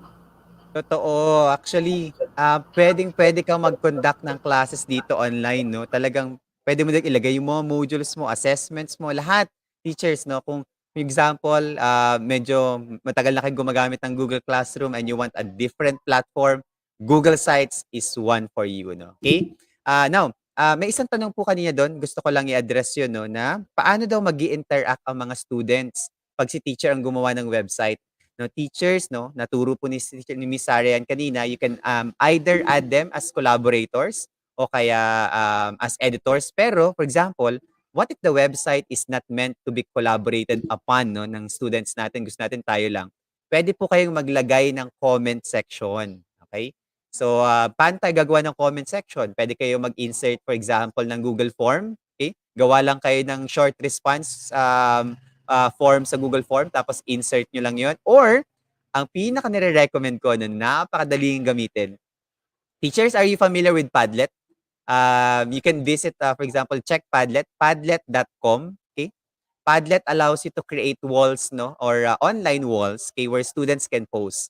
Tapos, ang pwede mong gawin, teachers, no? Pag naka-create ka na ng Padlet mo, i-embed mo yung Padlet mo sa Google Sites mo. Lalabas din siya doon as a comment section. Napakaganda niya, teachers, para po may interaction kayo with your students. May mga questions sila, may mga tanong sila, may mga comments sila. Although, meron pang isang very technical, maybe I'll make a video out of it. Meron pang isang technical way to insert a comment section sa Google Sites na meron may konting may konting coding ng konti lang naman, okay? Kasi merong isang comment what they call it, comment application tinatawag na Discuss na ginagamit ko rin, no. That's what I use in Kaagapay teacher support. Yan. Okay?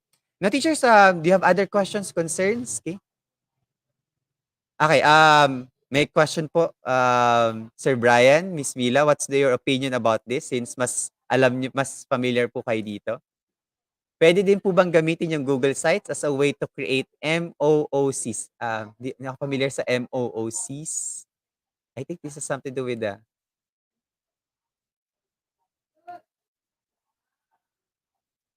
anyone from Miss Mila, Miss Sarah, or Sir Brian?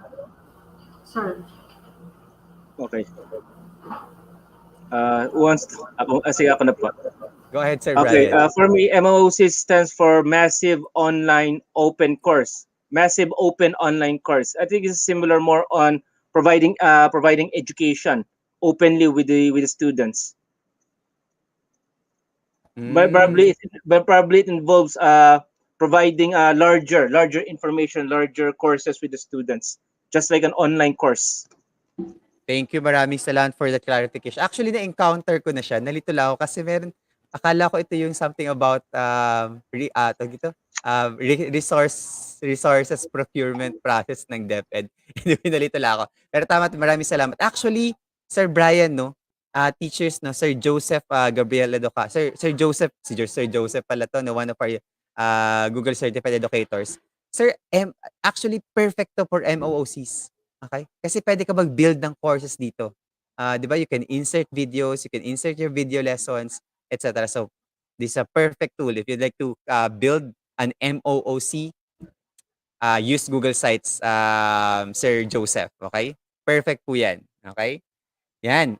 Siguro po, I think wala na akong nakitang masyadong questions sa ating live chat. Siguro we'll end our session, okay, with a short short message from our speakers for today.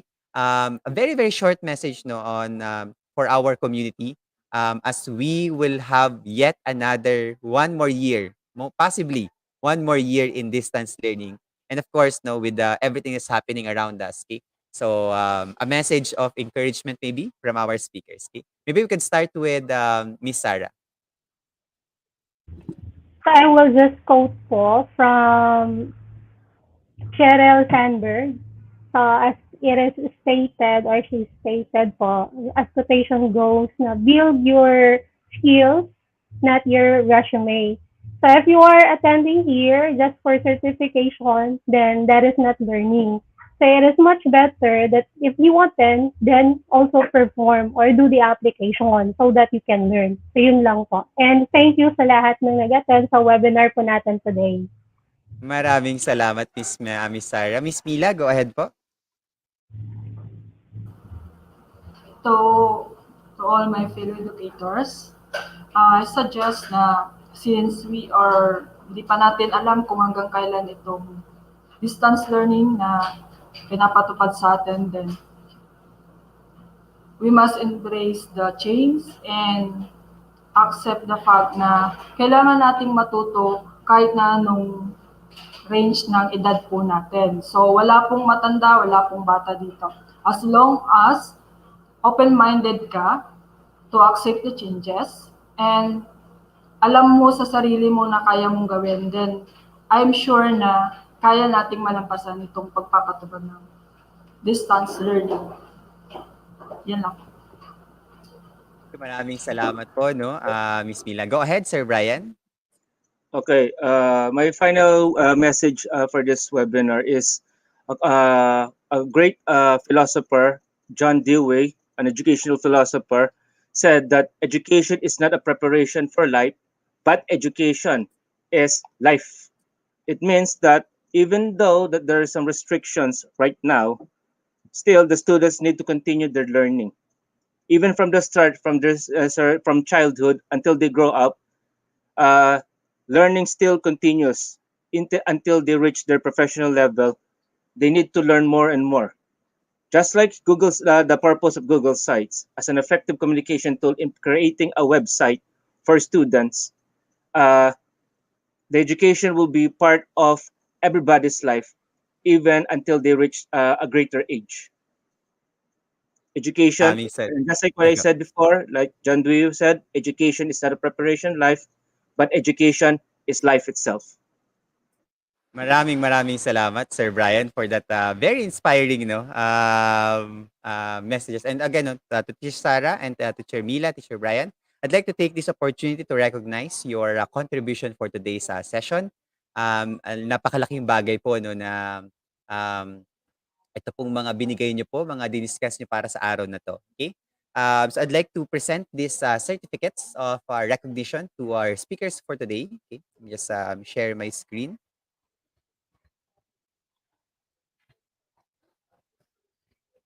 Okay, this certificate of recognition, Kaagapay Teacher Support would like to recognize the valuable contribution of Sir Brian Esbert Gigo as a guest speaker in the recently concluded webinar entitled April Series, all about Google for Education.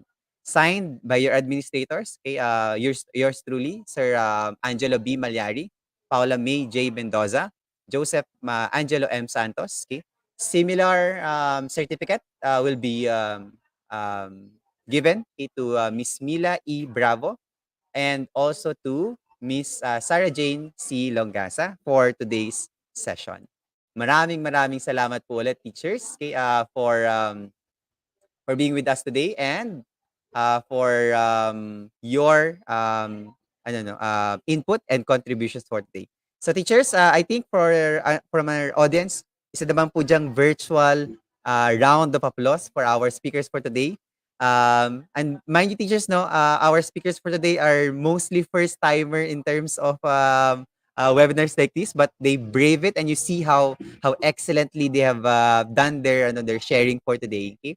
That's an evidence of the effort, of the preparation, okay, that they have to do in order to share what they have and what they know to all of you today. So I hope na marami po tayong natutunan at nakuha at na-encourage po tayong mag-explore pa at matuto dito sa ating current situation ngayon sa distance learning. Okay, so again, Sir Brian, Miss Mila, and Miss Sarah, maraming salamat po. Magpapaalam na muna po kami sa inyo. Um, for now, no, because this will not be the last time you're going to be at Kaagapay Teacher Support, because you will become a regular guest speaker for Kaagapay Teacher Support. So again, maraming salamat. I think you can see our chat box right now is umuulan po ng palakpakan at pagpapasalamat sa inyong lahat. Okay, so again, maraming salamat po. Okay, so teachers, magpapaalam muna tayo kay Teacher Sarah, Teacher Mila, and Teacher Brian. We'll see them again here at Kaagapay Teacher Support. Okay, so maraming salamat po. Teachers, bago po ako magbigay ng reminders, okay, for our certificates, I'd like to remind everyone that we are just at our session or part 2 of our April series. So madami pa po tayong pagsasamahan, no, for the entire April. Okay? So for April 15 and 17, next week, teachers, pakiabangan po. It's all about communicating using Google for Education tools. We'll be discussing Gmail, we'll be discussing Google Chat. If you haven't seen Google Chat, teachers, sobrang napakagandang tool po niyan. Google Groups and Google Meet, teachers, no? And all of these teachers will be covering both the technical and the practical applications. Okay, so we will see you again next week for another round of exploration of Google for Education tools. Okay, so teachers, sana po na-appreciate nyo ngayon, no, kahit medyo mahaba yung session natin, because napakadami lang po talaga ng kailangan natin i-cover, no, because Google Sites is such a massive tool, no. Okay? But I hope it opened so much opportunities, no. Madami po kayong na-explore, madami po sa inyo na-encourage, na mamaya magbubukas na ng Google Sites at magsa-start na mag-build ng kanilang websites. Okay? So yan, again, sana po nakatulong kami para sa araw na ito. Okay? Ngayon, teachers, for your certificates, okay, please make sure to accomplish this evaluation link. Okay? So this is part 1. Part 2 na pala tayo, no? Part 2, building virtual classes using Google for Education tools. Okay? Just go to https://bit.ly/April series P2. Okay? Now, teachers, do let me know if it works, no? First of all, okay? Kasi sometimes nagkakaroon kami ng problema about sa links natin. So please do let me know if it works, okay? And you can actually access the form, okay? And if you have other questions, I could still stay for a little while, okay, to entertain some of your questions while you are doing your evaluation. Thank you, Sir Richard Rosilio. Confirm working po ang ating link. No? Yan. Okay, so please do accomplish that, teachers, okay, for your certificates. Give us 5 to 7 days for your certificates, teachers, no, to be sent, okay, via your through your email. Okay, so hindi niyo po kailangan mag-download ng anything, pumunta sa mga Google Drive, hindi po kayo pupunta doon. Your certificates will be directly sent to you, no, via your email. Okay, so please make sure that your names are correct, okay, and your emails are correct, or else magkakaroon din po ng problema sa certificates niyo. Okay? Yan. So maraming salamat again, teachers. Again, if you have other questions, I could still answer some of your questions while we're doing the evaluation. Okay? Yan. Okay. By the way, teachers, no, isa ko sa mga gusto ko rin na tips yung binigay kanina ni habang nag-evaluate po kayo, na magdadagdag lang ako ng konti. Gusto kong i-emphasize yung sinabi ni Sir Brian kanina na napakahalaga po nun, no, na bago tayo mag-build ng website or ibigay yung website natin sa ating mga estudyante. Kunyari, gumawa ka ng like class website, okay? Make sure po natin na ma-test natin yung website, no? So, when you publish your website, share the link first to your co-teachers, maybe, to some of your friends kung kilala niyo po sila at trusted naman sila, no, para lang ma-test nyo if things are working. Okay? Kasi sometimes kapag nilaunch agad natin, no, without testing our website, magkakaroon po tayo ng problema sa ano natin, no, sa website natin. Okay? And sometimes meron mga things that are irreversible. Although hindi naman lahat, madami naman pwedeng baguhin or tanggalin, ano. Okay? Teacher Alma, yes po, pwede naman. Okay? Kahit anong email po, actually, as long as we can send your certificates to that email. Okay? At Teacher Ophel Vargas, yan, maraming salamat din po. Welcome po, no.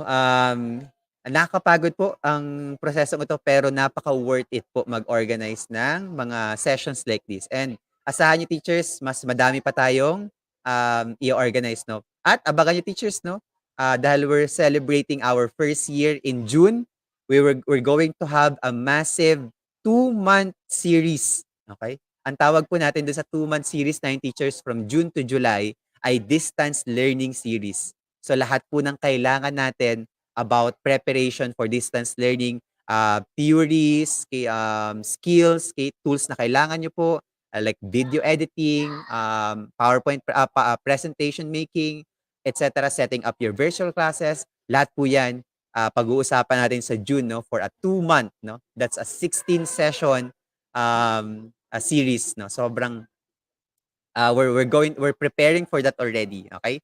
So we'll be inviting a lot of guests, no, a lot of speakers, okay? To Agapay Teacher Support to help us, because it's going to be like June and July will be sort of like our preparation to our next school year, okay? For yet another distance learning school year, okay? Plus again, teachers, no, gusto ko lang din i-correct yung misconception. We're not preparing you just for distance learning, teachers, no. We're preparing you for the future of education. Kasi ito na po yung magiging future ng education natin. Kahit po bumalik tayo sa face-to-face setup, technology, distance learning will become part of our education already, no? Okay?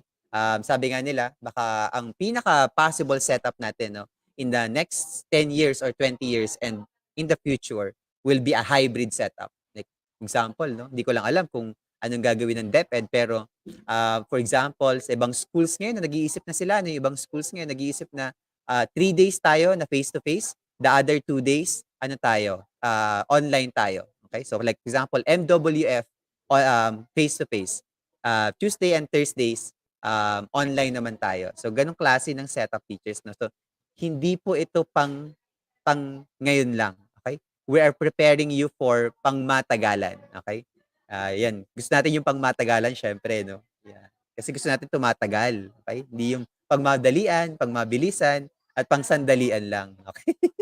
Yan. So teachers, we'll see you there, no, sa June natin. But of course, wag po nating skip, no, We will also have our May series. Ang May series natin, teachers, napaka-special din, no? Si May series is more on like a reflection and evaluation. Okay?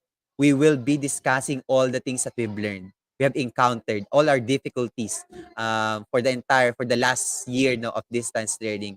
And we're going to build from the May series going to the June-July series as we prepare or gear towards distance learning for next year. Okay? And for, of course, no, for 21st century learning ano po no as educators, okay? Kasi gusto natin dapat ang mga Pilipino kasi naniniwala ako mga Filipino teachers sobrang competitive okay? Sometimes lang hindi lang nabibigyan ng opportunities to grow or sometimes hindi nabibigyan ng opportunities to know these things, no? Pero sinasabi ko teachers, no, Filipino teachers kayang-kaya makipagsabayan sa lahat ng mga guro sa ibang bansa, no? Okay? Yan. Okay, so again, teachers, we'll see you, okay, soon again, okay, here at KTS. Maraming salamat.